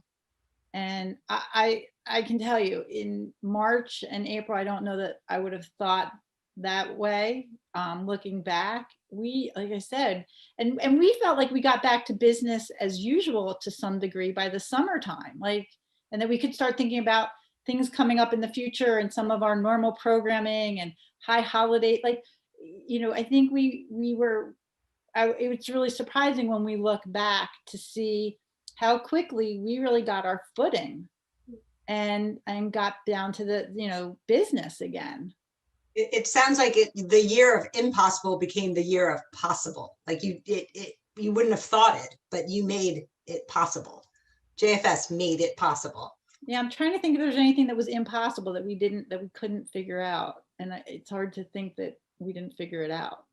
But that goes to, like I said, our staff is very determined. Very, very determined, very stubborn. And like I said, I think when you feel like you have resource behind you, you have leadership behind you, and you have people that really are counting on you, that's what you do. I think the lesson now is that we were able to do more with more obstacles and more challenges, and that the harder it got, the more people pulled together, and that maybe it's not really natural to not see people all the time, and it can be very isolating. But I think what I learned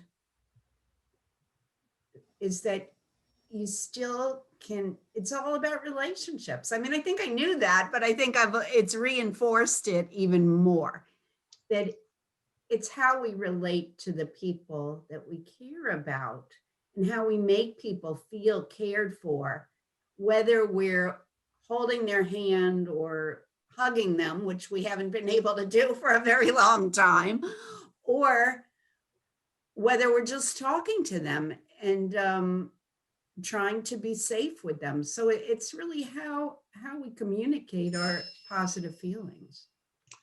Chelsea, any final thoughts, any final words?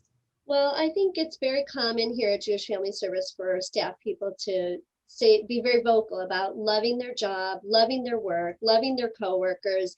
I mean, we have a staff meeting once a month, and it was a chance to all come together, and we would bring our lunch and have some sharing before getting down to business. And when that was taken away, and we didn't have that opportunity to be together face to face, because in my opinion, there's no substitute for personal interaction, it became even more of a privilege to be able to come into an office, into this office, and do the important work that we were doing.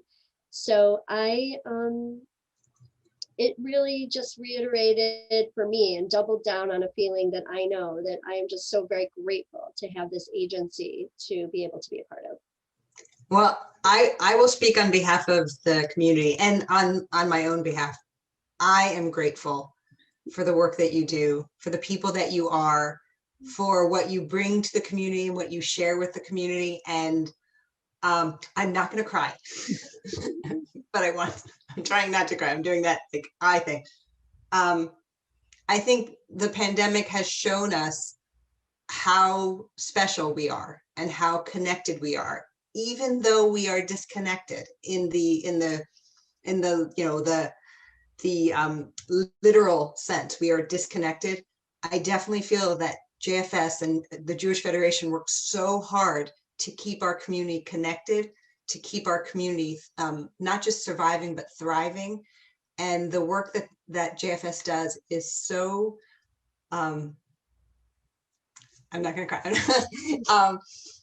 is so important and impactful on so many levels. So I just want to thank all of you, because I know you do this out of love, and it is evident. You walk into the building and you see that everyone, you just exude joy in what you do. And I wish every organization and in every business, everyone had a staff like yours that just came to work excited, happy, committed, and it truly is life-changing to be a part of this and to see the work that you do. So thank you. I was born in the former Soviet Union. I was only 4 years old when World War II began. We were not allowed to openly practice Judaism, and many people hid their Jewish roots.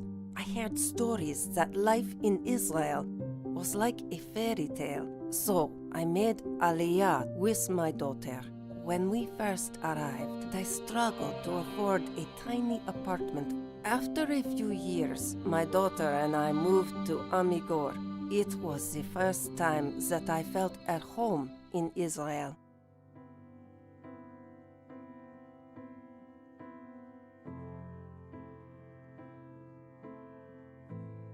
Then, my daughter was diagnosed with cancer, and a year later, she passed away. I didn't think I would survive, but my friends dragged me out to the choir. The choir is like a glimpse of light. Though my wounds may never heal, my community helps to ease the pain. Through Amigor, all of you have helped thousands of survivors like me live out our dream in the homeland of the Jewish people.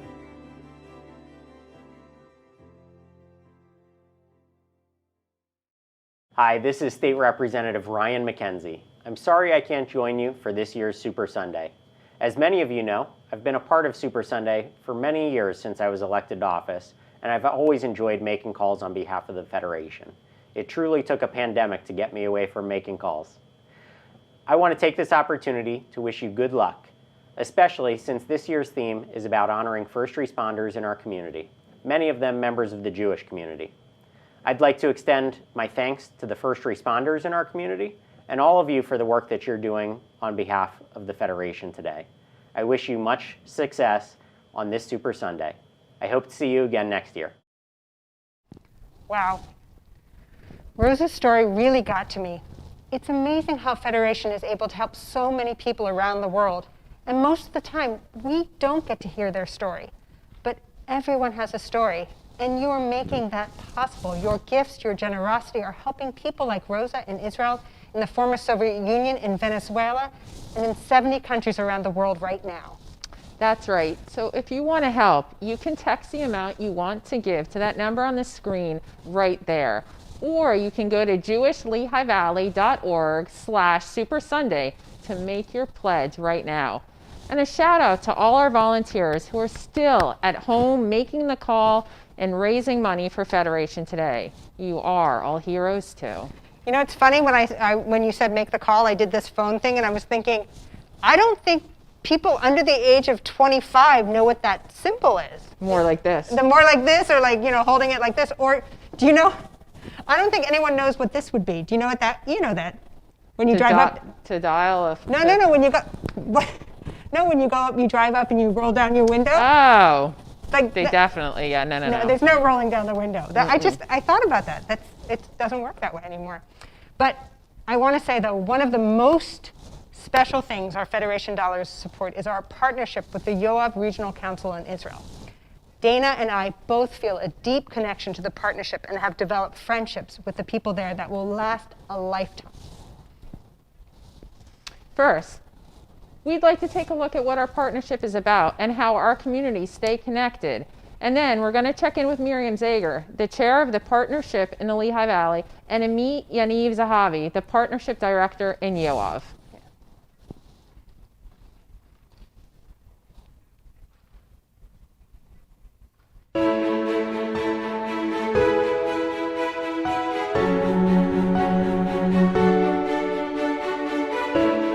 Partnership Together, Yoav Lehigh Valley, a project of the Jewish Agency, was established in 2002. The partnership connects and links the Yoav Regional Council community and the Jewish community in the Lehigh Valley. The Yoav Regional Council is located in the south part of the Judean Plains of Israel and has about 8,000 residents living in 14 communities, kibbutzim, and moshavim. Similarly, about 8,000 Jews live in the Lehigh Valley, located in the state of Pennsylvania, USA, and about an hour's drive from the city of Philadelphia. The Jewish community operates 8 synagogues covering all streams of Judaism, a JCC, which includes a summer camp and an early childhood education program, a Jewish day school, a Jewish family service, and the Jewish Federation, which is the umbrella organization of the community.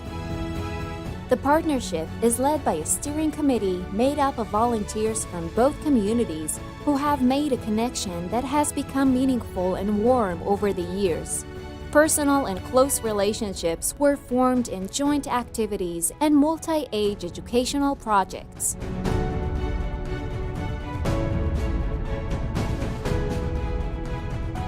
During the year, various delegations from the Lehigh Valley visit Yoav, and every summer, the partnership sends 4 youths from the Yoav Regional Council to be counselors in the Jewish community's summer camp in the Lehigh Valley.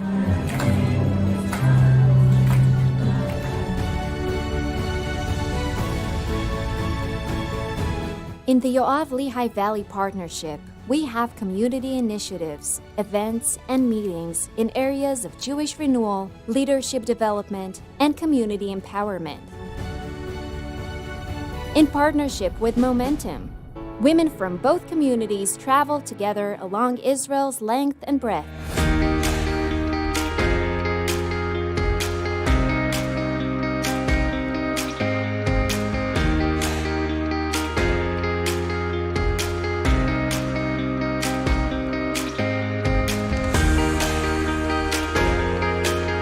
a Under the Same Moon project that connects school students from both communities and more.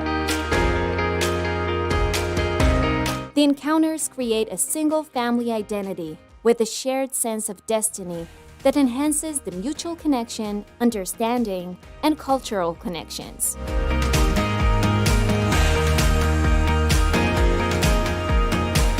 The two communities work together to explore and deepen their relationship with the Jewish people and the State of Israel. לא משנה לאן הלכנו, קיבלו אותנו ככה בזרועות פתוחות. נשארת איתי הרגשה שעשיתי משהו ממש משמעותי. אני חושבת שזה השאיר בי באמת טעם של עוד. באמת כל כך הרבה יתרונות וגם כניסה לתוך עולם מטורף של יהדות ולהבין בעצם מה באמת קורה שם. The people in the Lehigh Valley have a home in Israel, and the people in Israel have a home in America. And those things that we do can create those little things that later can turn into bigger relations. And I think that's really important. גם כאן וגם בליהי ואלי, כל הזמן יש משפחות שמחפשות לארח, מחפשות לעשות, לעזור. שזה ממש נפלא, שזה מתקיים אצל שנינו וזה מדהים. I love having the teens at my house. They become family. It was just like having more sons in the house. It was great. I'm sure my friends in Yoav will always open their doors and their hearts and welcome us whenever we come to visit. You are invited to take part in the various activities and join the Yoav Lehigh Valley family.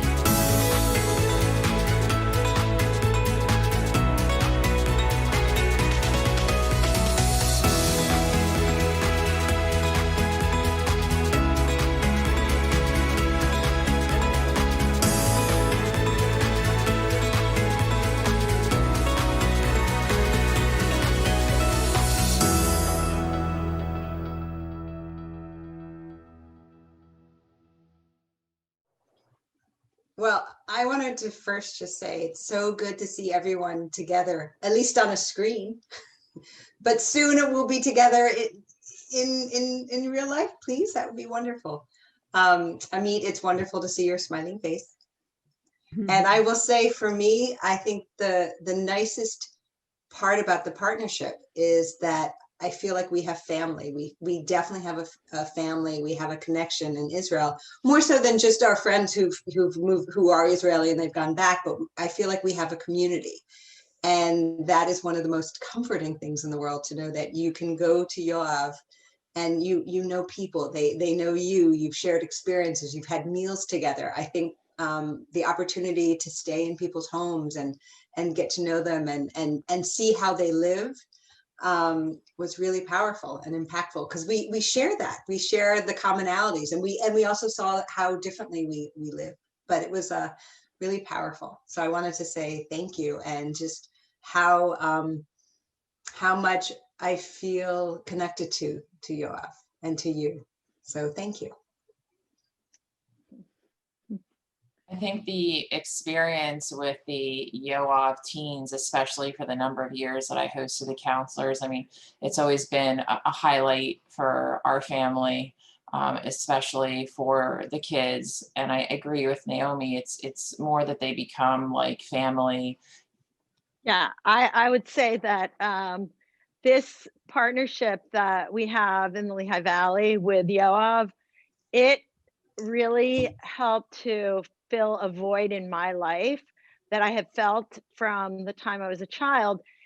I always felt a really, really strong connection with Israel based on, my parents and my grandparents and having family there, but never having really had the opportunity to visit or see them or go. And, as a child, it was too much money for us to all go to Israel.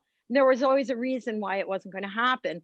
But yet, I say for some reason, well, it was just seeing the relationship that my grandparents had with their family there, and as a result, my dad especially, there was just this really a surreal connection that I felt.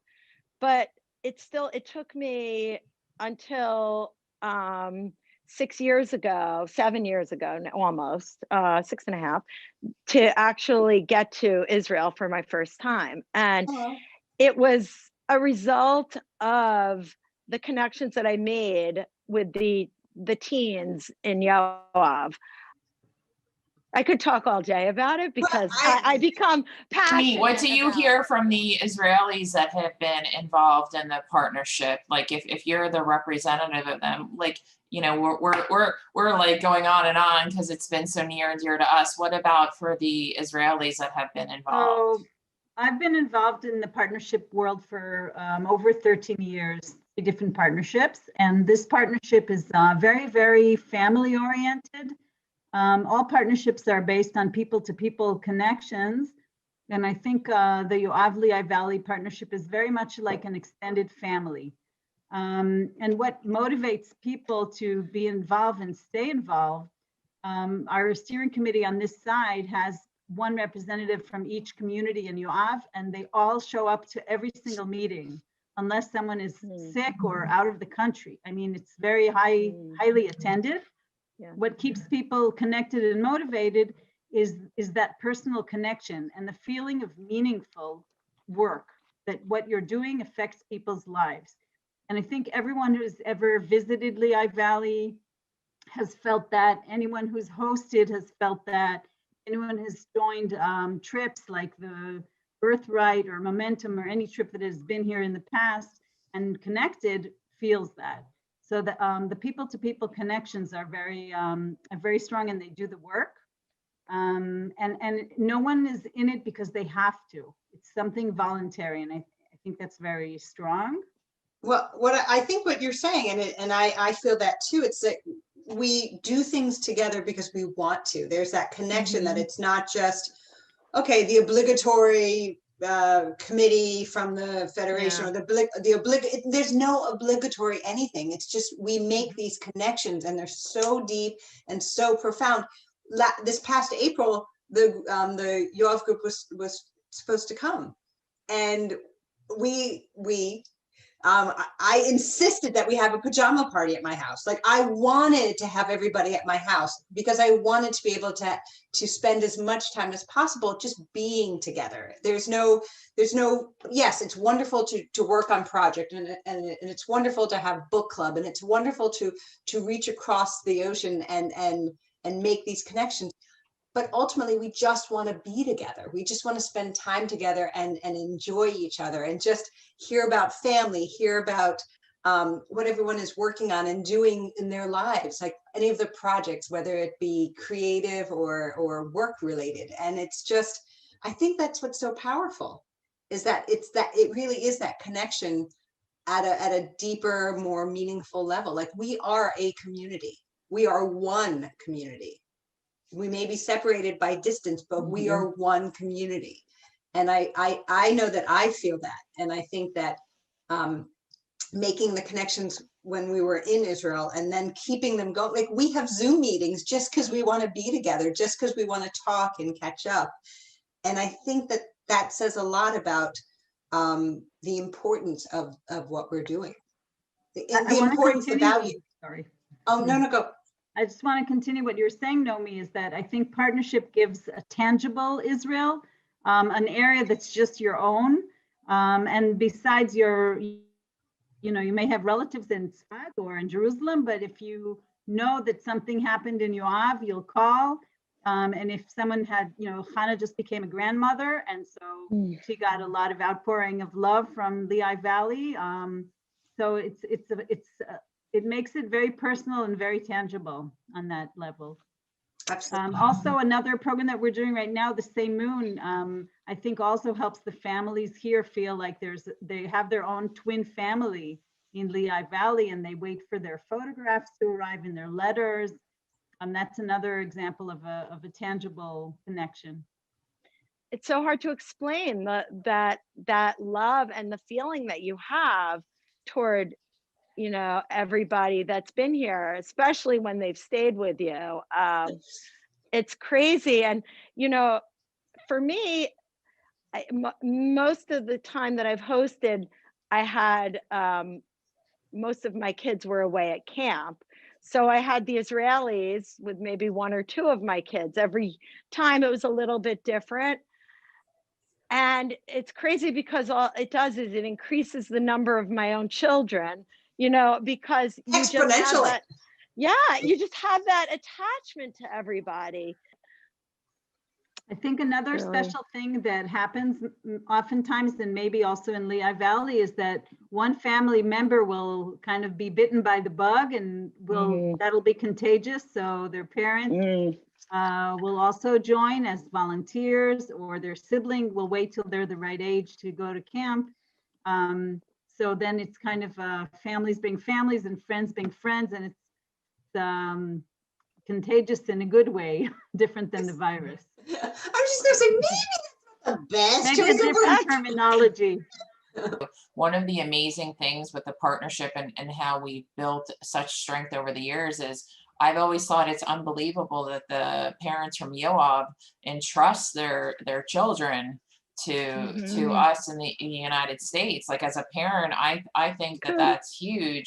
And I think that that's one of the, you know, I've always had that as a takeaway. Like, you know, when I've spoken to parents from Yoav and they thank me, and I thank them right back, because it's a huge deal to entrust, especially as we talk about in this day and age. It's a huge deal to entrust your children. Right. I do want to also add one of the most powerful things for me in our trip to Yoav was planting a tree, and planting a tree in the Mark Goldstein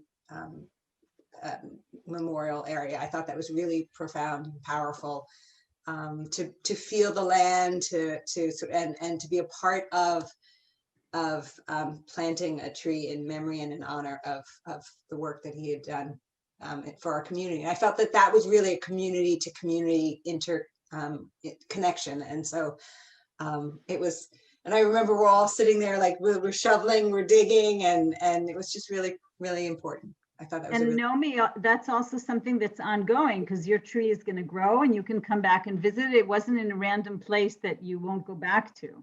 Correct. So it's an ongoing relationship, and it's and I think we feel here that there's this commitment towards us, and we feel that way back, and it's kind of feeds itself. We feed each other, I guess, in that way. I'm looking for a better word. No, that's perfect. But it's so true, because that tree is symbolic and also real, in the sense that as it grows, our relationship deepens. The roots are in there. You can't take that out. It was really special for me. So I think overall we have just great lay people and professionals, but it makes a very big difference, and you can see how easy it is to work together. So that's very special and important. Absolutely. Well, So and I think that's too, it. our greater Jewish community, you know, as a whole, especially like we're coming together because of Super Sunday, that the support with the donations that they've given have really truly enabled these amazing partnerships that we have. So, you know, we're thanking each other. I just want to take the time, you know, as a co-chair to thank those that, you know, when they make the donation, that obviously it's in part to help support this amazing partnership and all the programs that we've been able to do as a result. So I just want to take the time to thank the community. Hello, friends. This is Senator Pat Brown. I'm glad to be able to join you for Super Sunday this year and to support the important work of the Jewish Federation of the Lehigh Valley and the entire Jewish community. I've been part of Super Sunday since I was first elected to office, and although we are not in person, I can feel the sense of community in the air. I'm also pleased to join you in paying tribute to all our local superheroes in the Lehigh Valley. Our doctors, nurses, physician assistants at our hospitals and clinics, to the teachers and social workers and all essential workers. You are truly our superheroes. To all the volunteers today who are making phone calls and donations to support all this important work, thank you. Your support will ensure the future of the Jewish Community Center, where I played basketball as a kid and has been important to so many kids and their families' lives for generations. The Jewish Day School, where our future leaders are learning, and Jewish Family Services, that is providing essential work during the pandemic and many other places. I wish you all great success today and every day, and hope to be with you together for next year's Super Sunday. Now I miss our Yoav friends even more. You know, they were supposed to come here in April, and we were going to have a big sleepover at my house. Food, fun, drinks, laughter, and we were going to stay up all night. To all my friends in Yoav, I love you, I miss you, and I can't wait until we can all be together again. And now, let's check in with Stephanie Smarchin at the campaign desk. Oh, hello to my two favorite hosts. Yeah. Can I just say you both are doing a fabulous job, as I knew thanks. you would. We love you, Stephanie. Oh, I love you too. And of course, I love all our friends in Yoav as well. And now I miss you too. And I was so happy we got to stay with you last summer when our Momentum Women came. So thank you. Hi. Stephanie is the Director of Community Development and Operations at Federation. And Steph, is this correct? Your 11th Super Sunday? Yep, my 11th Super Sunday. Super Sunday was my first day of work 10 years ago. So Trial by fire. Yeah. And she only looks like she's 12 years old anyway. So Right? She's like the Doogie Howser of the Jewish Federation. There we go. Excellent analogy. Okay, Doogie. Sorry. I'm going to call you from now on Doogie. I mean, talk about being thrown in head first. I met everybody on my first day, got to have tons of conversations. It was just a big whirlwind and so much fun. What does Super Sunday actually mean to you, Steph?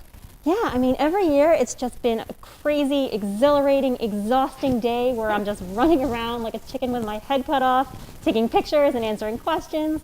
And to tell you the truth, this one's been pretty exhausting too, but in a totally different way. But it's just a great day of impact. I know that this is like our biggest chance to really make a difference, and I love that. And what, for me, I think it's, and I want to go back a little bit to the Yoav region, if we may, just when we were able to be with them as a Momentum group, it was an opportunity, and we talked about it in the video a little bit, an opportunity where we got to see how people lived. And I think that kind of connection is so much deeper and richer for all of us, because it's nice to learn about Israel and to see, pictures and videos, but to actually experience what life is like. And the region is so beautiful that it was really important to me. And Stephanie, I know it meant a lot to you as well. It was really so special. That was my second time there. And of course, 4 of the women from Yoav traveled with us the whole week on our Momentum trip. And just the bonds we created were just so, so special. And of course, they told us all the great places to get falafel and were our tour guides and helped haggle in the shops. I mean, for me, they got me a great deal. I was very happy. So I really just love the whole partnership. And the jokes, I think what I remember and what was so important to me was the laughter. Like, we just laughed. And I think that as moms and as women, we got to see that our lives are very similar, and how across the miles and in the different cultures, we are so similar. And it was really very fun. And we laughed and we laughed. Some things we probably shouldn't be laughing about, but a lot of the guys were very, very cute. And I think there was one in particular, the Indiana Jones of Israel to meet. I mean, he was very interesting and very intelligent, and I learned so much, right? Totally. Yes, it was Not very at all informative. bad. And I know, Stephanie, you're missing your kids. That they're not here with you, running around and adding to the excitement and joy. But they can watch you on Facebook and YouTube, right? I know, they do always come to Super Sunday, and they always pop in at just the moment where I really can't talk to them because I'm doing something that I really need to be doing. That would be the whole day. Come on, Stephanie, that's the whole day. That's true. And I was just looking back at the old pictures, and it's so much fun to see them as babies in their Super Sunday shirts. But I do know they're watching today, so hi, Emma and Lily. Hi, Emma and Lily. Hi, Emma. Hi, Lily. Your mom is doing a great job, and the whole time she's been really, really sad that you're not here with us. So, right? Am I right? You're right. Well, Stephanie, it's been a wonderful, this is our 3rd year, so it's been a wonderful 3 years with you doing Super Sunday. Every time it's been exciting and fun. I don't think it's exhausting. I think it's inspiring. I know, but I'm crazy and nutty, and I come up with, absurd ideas. But I think it's wonderful, and it just shows how fabulous our leadership is. in the Lehigh Valley. We are truly, truly lucky to have the people working at the Jewish Federation that we Absolutely. do. They inspire, they build relationships, they make connections within the community and across the miles. So I'm honored, and I feel honored and privileged to call everyone here friends as well as colleagues. So thank you so much.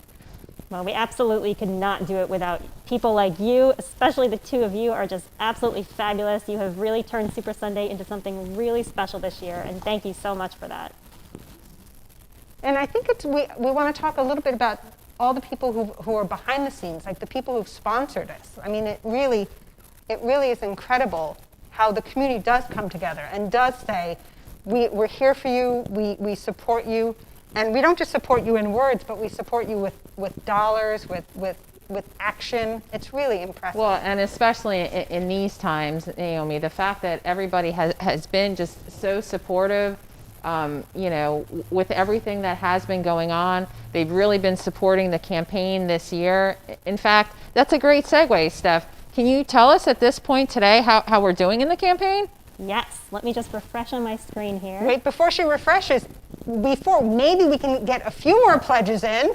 Remember, they can go to the number on their screen. That's absolutely correct. And they can text a dollar amount in, and it comes right to them. And where else they can do it on the Federation website. Absolutely.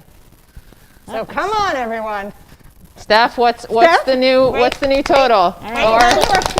Our drum roll. It looks like another one just came in right now, and it looks like as of now, 2 o'clock, we have raised $31,000. Yes! Wow, thank you so much. Thank you, Lehigh Valley. Wait, am I going to do Amazing. another happy dance, or should I do the running man? Wait. No running? Okay, fine, that's fine. So that's incredible. If you have not yet made your pledge, you know what to do by now. Just go to the number on the bottom of your screen and send a text for the amount that you'd like to pledge, or go to our website at jewishlehighavalley.org/Super Sunday. Thank you so much, Steph. We're going to see you later, as a matter of fact. Okay, let's get back to it. Coming up next is another amazing singer and somebody that Naomi and I know so well, Jay's Got Talent, Zoe Shimon. Then we're going to hear about one of JFS's signature programs and check in with Federation leaders for the final part of their conversation and what our dollars do. I'd like to dedicate this song to the essential workers, especially educators like my mom, and all the teachers for keeping students safe during this difficult time. The sun will come out tomorrow, bet your bottom dollar that tomorrow there'll be sun. Just thinking about tomorrow clears away the cobwebs and the sorrow till there's none. When I'm stuck with a day that's gray and lonely, I just stick out my chin and grin and say,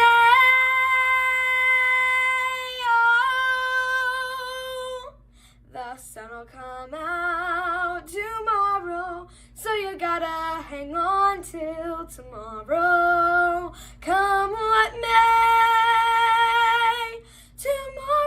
tomorrow, I love you tomorrow. You're always a day away.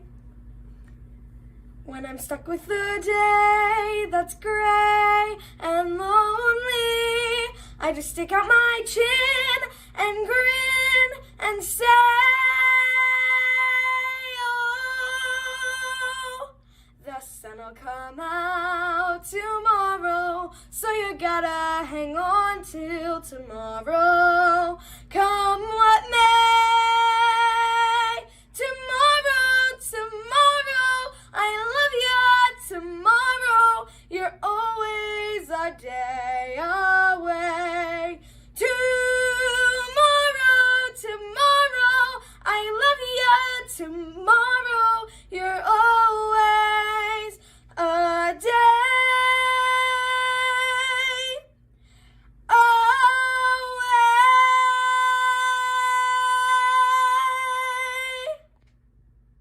Mazel Meals is one of the signature programs of Jewish Family Service, and we recognized a need for older adults who have difficulty getting to the grocery store, getting a ride home, putting it away, preparing the food, keeping it fresh, keeping it healthy. So we realized there was a tremendous need for older adults aging in place at home who want to be successful aging in place at home, that they really needed some support around meal delivery. We recognize at Jewish Family Service that the need to have of having the food in the house and not having to prepare it for themselves because cooking can be a barrier are just as important as the nice to have. We focus all our mazel meals around the holidays and the familiarity of the Jewish foods that we've all grown up on. After Jewish Family Service closed its doors in March due to restrictions related to the coronavirus pandemic, we began to think creatively about how we could reimagine mazel meals. For the past 5 months, we have been able to get back to our full cohort of delivery. We are delivering to 45 clients across the Lehigh Valley. Each of them receives 2 meals. Mazel Meals is an opportunity for volunteers in the community where they assemble the bags to be delivered and fan out across the Lehigh Valley. So each individual that gets a mazel meal, not only do they get a nutritious meal that includes an entree and sides and extras and of course a dessert, they get a little something extra that is for lunch the next day. So they're really getting 1.5 meals. Most of the time we hear it really lasts them more like 2.5 to 3 meals. I'm gonna be eating it all week, you know. It will I mean, our October meals were prepared with love by Ron and Feather Sunshine of the Sunshine Cafe. He shared with me that he and Feather, as they are cooking, think about the looks on the faces of the clients when they open their package, and that's what really sustains them through the day-to-day of their cooking.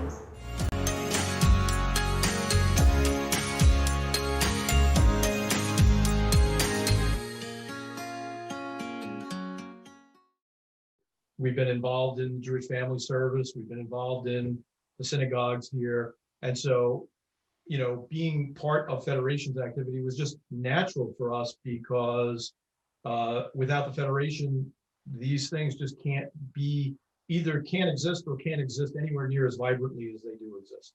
We are a giant family that are here in good times and bad times to help and support each other. When I came here from Brooklyn, I never heard of a Jewish Federation. Honestly, I didn't. I heard of Ord, I heard of Hadassah, but also the first place I entered was the JCC. And eventually, because our children went through all different kinds of programs, I met other parents, and the community was so warm and welcoming. And we got to meet people generations older than we are that made it very clear the importance of having a federated Jewish community that was built for us, that all the institutions were here. All we had to do was help it survive. And I know I've said many times, I hear Mort Levy, especially in my head, saying these places were all here for you. Now it behooves you to make sure it's here for the next generation. And having been on this journey and seeing it here for the generations that follow, this is what being a federated Jewish community means. There is so much good that happens when we as a Jewish community participate with our people here and our people around the world. And we have made friends in Israel that we never would have known, but they are all family because I still believe in the slogan that we used to use in Federation, we are one. And I still believe that tremendously. Please give to the extent of your financial ability to do so. Please volunteer to the extent that you have the time and interest to do so. We have so many different things going on across our community, whether that's through Federation or through one of the agencies. Jerry noted the major agency support we provide, but your gift also supports synagogues in the Lehigh Valley. It also supports the Hillels at our local colleges and universities. It supports, to some extent, our Chabad. It supports Jewish activities that go beyond Judaism in terms of our relationship with communities, religious communities outside the Jewish community. So, and Pine Muir Camp. All right. and it supports camp, In case you didn't get that message. and Right. it supports preschool, and it supports seniors. So Right. we are doing a lot of things as a community in facilitating things that are incredibly important to every member of our community, in every demographic in our community, and important to Judaism around the world. So whatever you can do, whatever you can give is appreciated, regardless of the size of the gift or the amount of effort you're able to put in. And to add to that, Gary, I would like to say for everybody that's been feeling down because of COVID, between all the things that have been going on, if you want to have a feel good day, something that will make you feel energized, do something for somebody else. And this is a perfect opportunity to do so many things for our Jewish community in so many different ways. And at the end of your giving your time, believe me, you will feel better than you have in a long time.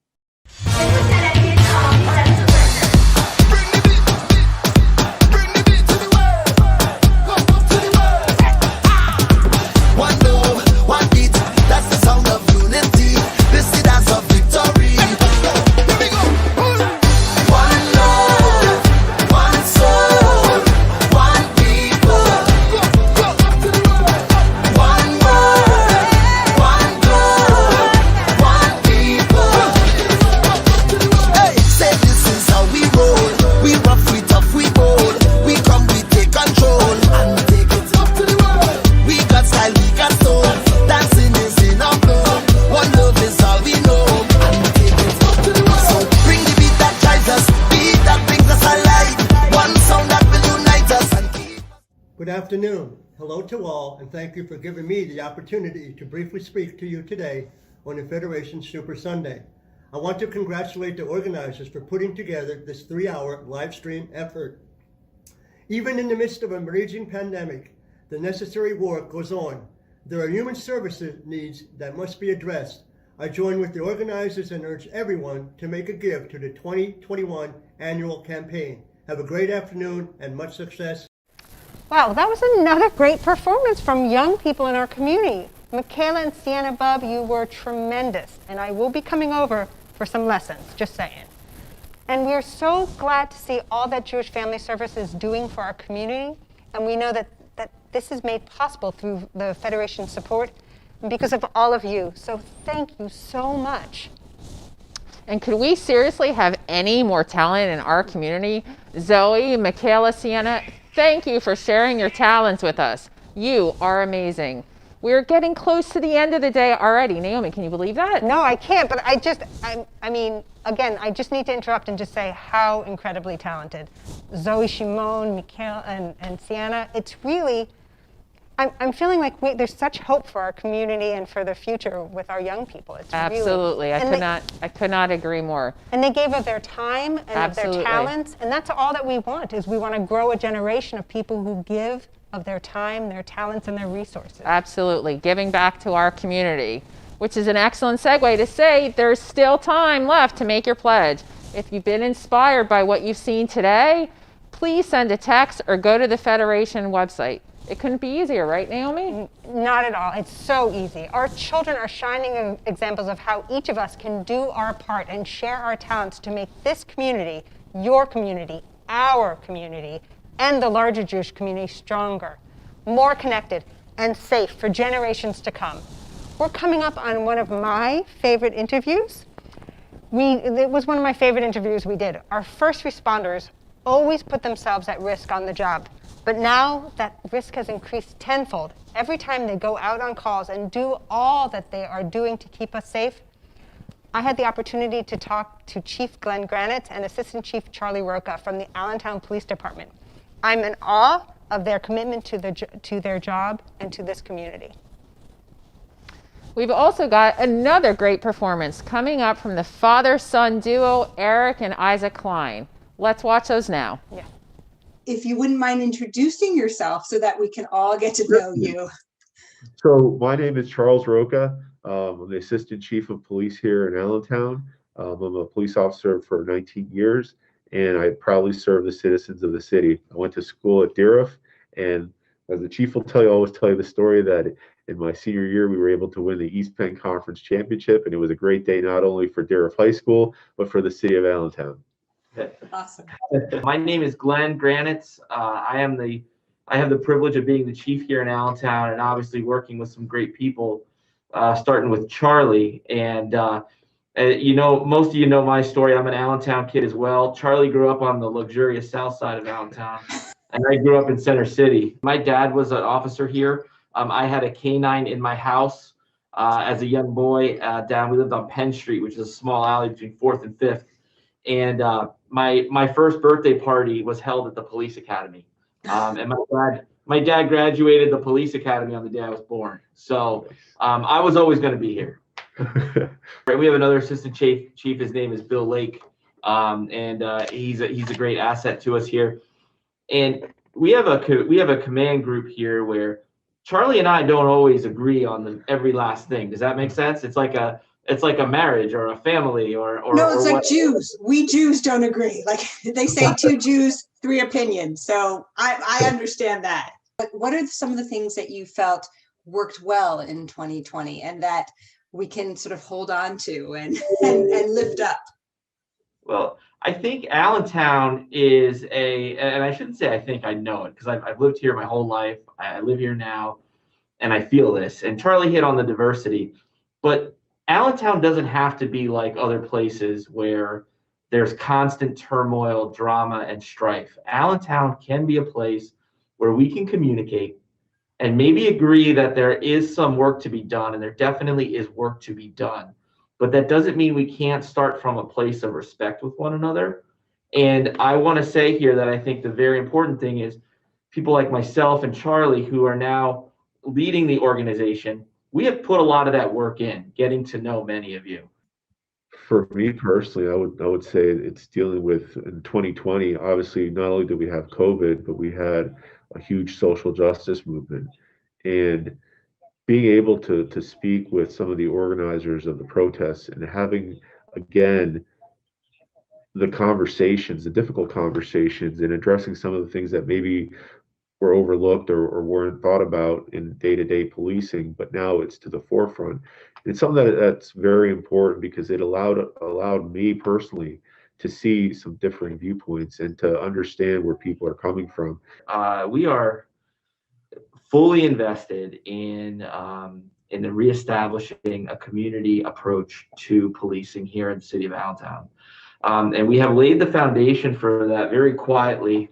And we actually have a meeting later this afternoon with Cedar Crest College. And I just throw that out there because we are, transparency is a fun word, right? Everyone wants to hear that. And there's a difference between saying it and doing it. And one of the ways that we're choosing to be transparent here in the upcoming year is engaging in a 3-year process with Cedar Crest College. And who better to partner with than a college here in the city that's nationally known and is only looking at doing the right thing. So we are looking at different models of policing. We're looking at how we police. We're looking at where we can improve, because I'll be the first one to say that we can improve. Just because you're the chief doesn't mean you know everything. We're going to loop in the community of Allentown because we think it's very important to hear what people want from us so that we're taking in all factors. So we will be reaching out to you through our new community unit members and their command, because we want to include your group in that conversation. If you're not aware, our police department has some progressive programs in place that we had since 2017 that are growing. We have an embedded mental health liaison who we refer to as our community intervention specialist that is out there making contacts with individuals that do have mental health consumers that are out there. We have our certified recovery specialists that are going out into the community where people are experiencing overdoses, making those relationships, and that's also including the police officers. So that relationship is building both ways, and we have an excellent group of hardworking people that are doing the good work each and every day. So we got a lot of good things happening in Allentown. We keep our chins up. we keep marching forward, and that's going to be what's going to lead us to the right path there. So I really do appreciate both of you. I appreciate the work that's being done. I think we all can say that we love Allentown, and we all want to see only the best for Allentown. And we see your heart, we see your spirit, and definitely we appreciate all that you've done over this difficult time. Hello, I'm Zach Mako, State Representative for the 183rd District. Although I cannot be there in person today to wish all the participants best of luck virtually. One of the things that I really like and enjoy about Super Sunday is it brings us together as a community, and that's what we need most now during these trying times, is to come together and help each other out. So until I can meet with you in person next year, best of luck, and stay healthy, stay safe, and I'll see you next year. Thank you. Hi, I'm Eric Klein. And I'm Isaac Klein, former Jewish Day School student. We're going to sing a song together as a tribute to the essential workers during this pandemic. Aren't you an essential worker? Yeah, thank you.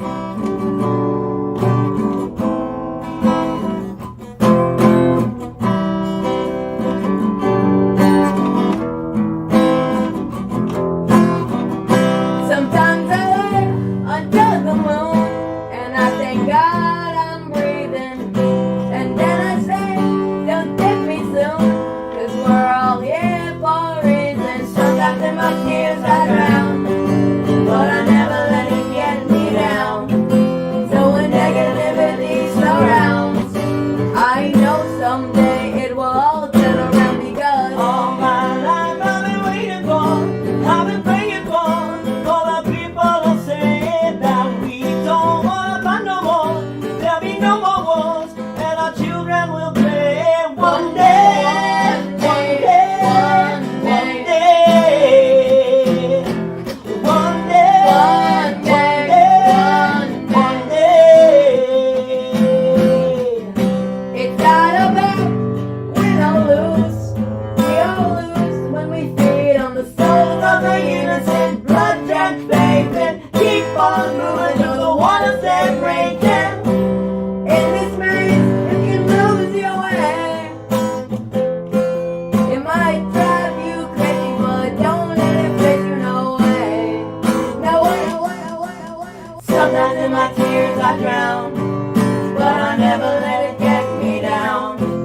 So when negativity surrounds, I know someday it will all turn around, because all my life I've been waiting for, I've been praying for the people to say that we don't want to fight no more. There'll be no more wars, and our children will pray one day, one day, one day, one day, one day, one day.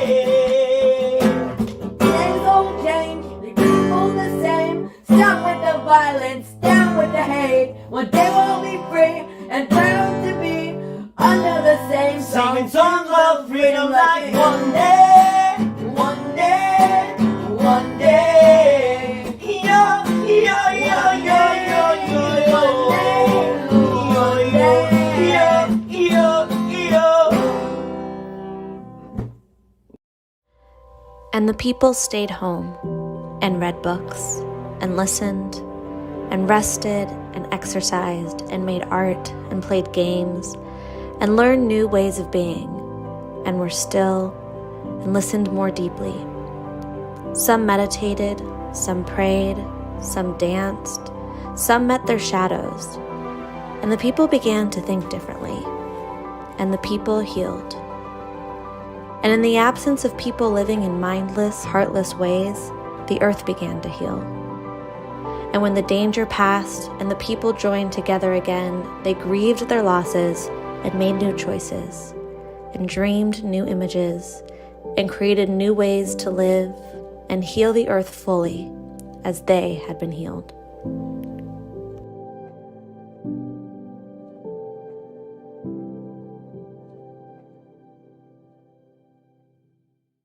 Another fabulous performance. Thank you so much, Eric and Isaac. It was beautiful, and it is truly one of my favorite songs, and it really does mean so much now more than ever. Absolutely. And it's really, really powerful. And I have to say, you didn't get to hear this part, but at the end of my conversation with Chief Granitz and Assistant Chief Roca, they let me in on a little secret. What would that be? According to them, it's actually not a cliche, and donuts, or as they like to call them, power circles, really are the way to a police officer's heart. So this morning, I went and dropped off a little something just to say thank you from all of us for all that they do. Thank you. Dana, I don't know about you, but I feel like we've covered a lot of ground today. I totally agree. What stood out for you, Naomi? I'm going to try not to cry, and you know how I am, so I apologize right now. It's all good. That's why I love you. What stands out the most to me, and again, during this very challenging, trying time, I think what really meant the most to me is that there are heroes everywhere, all over our community. And seriously, this was just a tiny sampling of the essential workers who go to work every day so that we can stay safe at home. And it's not just the healthcare workers, it's the educators like you. It's the social workers and the first responders that we talk to. It's the grocery store workers, the post office workers, the construction workers, the bus drivers. It is truly my honor to pay tribute to all of you. And it's something that we can't say thank you enough. We can't express how important you are to us, to me, to us, and the entire community. And to put yourself out there and to show your support has been really incredibly moving and inspiring and very powerful to me, and I would say to all of us. No truer words spoken, Naomi, no truer words. So I ask you the same question, Dana. What has stood out to you the most? For me, I mean, I just can't believe that all these stories that we've heard and the people that we've met are supported by Federation, that each of our major Jewish agencies in the Lehigh Valley relies on the support of Federation, in addition to the Jews who need it all around the world. Truly, it's so powerful and so important to know that we are all connected. And I just want to say a quick thank you to our Federation staff and the staff at all of our Jewish agencies. You are also out there making a difference every day for our Jewish community. So thank you for your commitment, for your support, for your guidance, for your care, for your love, and for all that you do to help all of us. Agreed, Naomi. Thank you, everyone. We've almost reached the end of our live stream, but Super Sunday is not over. Never over, never. We're going to be here all night. No, there you go, there you go. I'll be like... Forget that snowstorm. Yeah, exactly. We'll be like Jerry Lewis, and we'll be here like 20 hours later. We're good. We're good. We've got each other. We'll keep going. Yes. But all kidding aside, we do have 2 more fun events coming up this afternoon that we want to tell you about. First, at 3 o'clock, that's right, coming up very, very soon on Zoom, our PJ Library families will come together to honor the essential workers, with our PJ Home being a hit for our families this summer. Unbelievable. So they actually have continued to offer monthly programs to bring our families together for Jewish learning and fun. Let's take a look at some of those things that they've been up to so far this year. Wow, what a nice turnout we have. This is great. It is wonderful to see all your smiling faces. I have a flower that I picked yesterday that's sort of all dried up, and a flower that I picked today. I'm arranging. I have some blades of grass, which you can't even see there, but there's some blades of grass. I'm going to arrange those. And these pretty leaves. And of course, you don't have to put everything in there. I see somebody has a paper plate on their face. Rosh Hashanah's coming soon, coming soon. Rosh Hashanah's coming soon. What do we do? Bubba Brainer sat down at the table. Old Bear sat down beside her. Let's play dreidel. We'll use these nuts.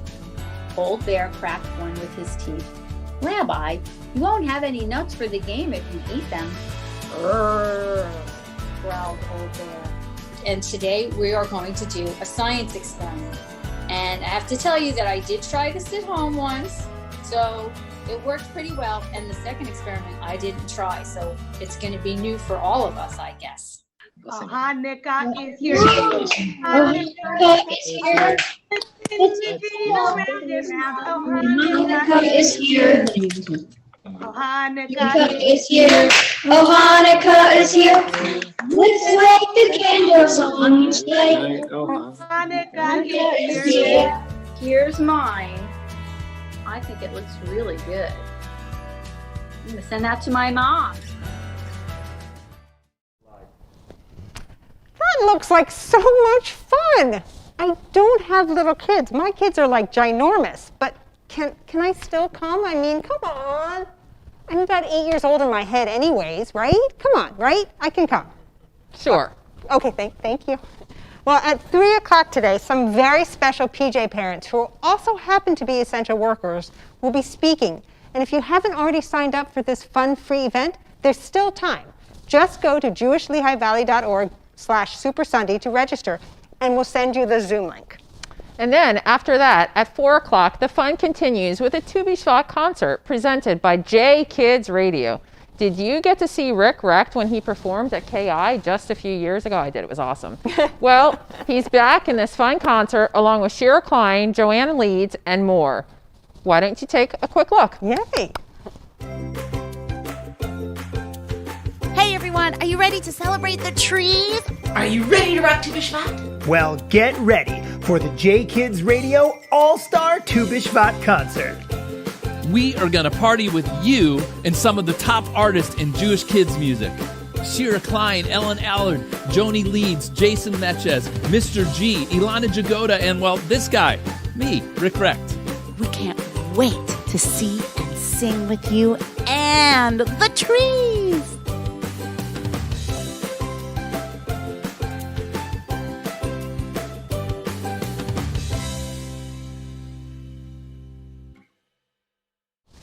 Doesn't that look amazing? And the best part is it's open to anyone who's made their pledge to the 2021 campaign. So if you pledge back in August or September, you're in. And if you pledge today, you're in. And if you still haven't pledged, you can go to jewishlehivalley.org/Super Sunday, register for the concert, and pledge right there. And please, don't forget, like and share any of these videos, because the more that people get to see it, the better. And Absolutely. there's still time to pledge afterwards. Absolutely. Well. It's a great thought, Naomi. Speaking of pledging, you can still make your pledge at any point today by texting the phone number on your screen, 610-778-9900, or going to the jewishlehivalley.org/Super Sunday. And of course, our fabulous volunteers are still out there making the call. So remember, if your phone rings, please answer it. And as I said, when the videos are still out there, you can still make your pledge. So please know that we're here. We're continuing to support the Federation by sharing our videos and liking the website. That would be fantastic to do. So we want to say thank you to all of you and the work of our volunteers, the ones making phone calls, the ones who've been here all day. Naomi, are we getting to a total? Oh, wait. We've already raised, and our total is $44,000. Thank you so much. And there's still, there's still plenty of day left to go. We couldn't have done any of this without the fabulous support of our sponsors. Thanks once again to the Shoreline Group, Jay's Local, Lehigh Valley Iron Pigs, Just Born, Physical Graffitis, and of course, Micro Innovations and Brad Finberg. Woo! Dana, did you have fun today? Oh my God, Naomi, so much fun. One of your better ideas, actually. One of my better ideas. I know that we could list a few of them and we'd be like, yeah. We've known each other a long time, Naomi. Yeah, it's one of those things like, what if we could, and then you run away. Exactly. I don't know about you, but I'm going to PJ Library. You go. I'm going to sit down. You know, it's been a long time since I've worn heels. I think we're all in that yoga pant kind of mindset. Well, not all of us, but I was going to say, are you not used to wearing pants? Thanks, Naomi. I did, though, want to say thank you to everyone who contributed their time, their talent, and their efforts to help make this day a success. And an extra special thank you to the essential workers. We see you, we honor you, and you are truly our superheroes. It really is incredible. And again, I think about how much that we couldn't even do right now if it weren't for our essential workers. Absolutely. Like we would. It's an honor and a privilege to live in this community and knowing how much we all come together. And there's the unity in our community, and it's really powerful. And with that, we'll send you off with one last video. I'm Naomi Schachter. And I'm Dana Cohen. Thanks for spending your Super Sunday with us. Thank you. Very, very special for us. Absolutely. Thank you.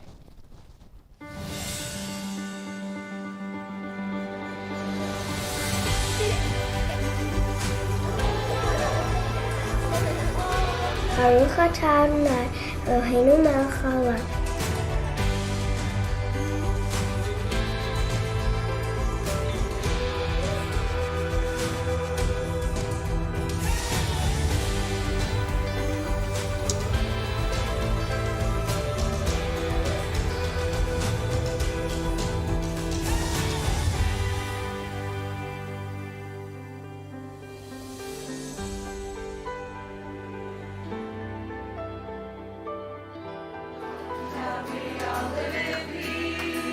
I hope that they will continue my story.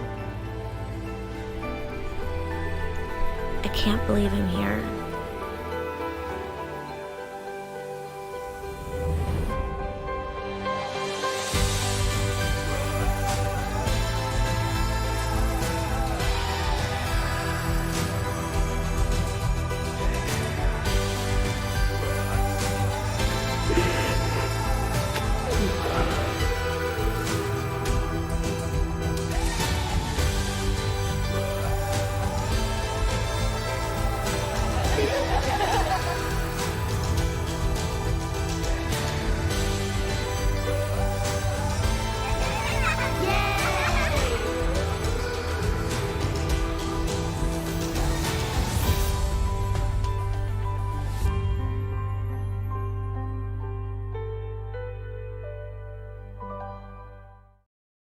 Wow, Naomi. Well, you're like ready to go. I'm actually not. I feel like I could be here all day. I don't know about you, but I had fun. Did you? It was a great time. You once again convinced me that year 3.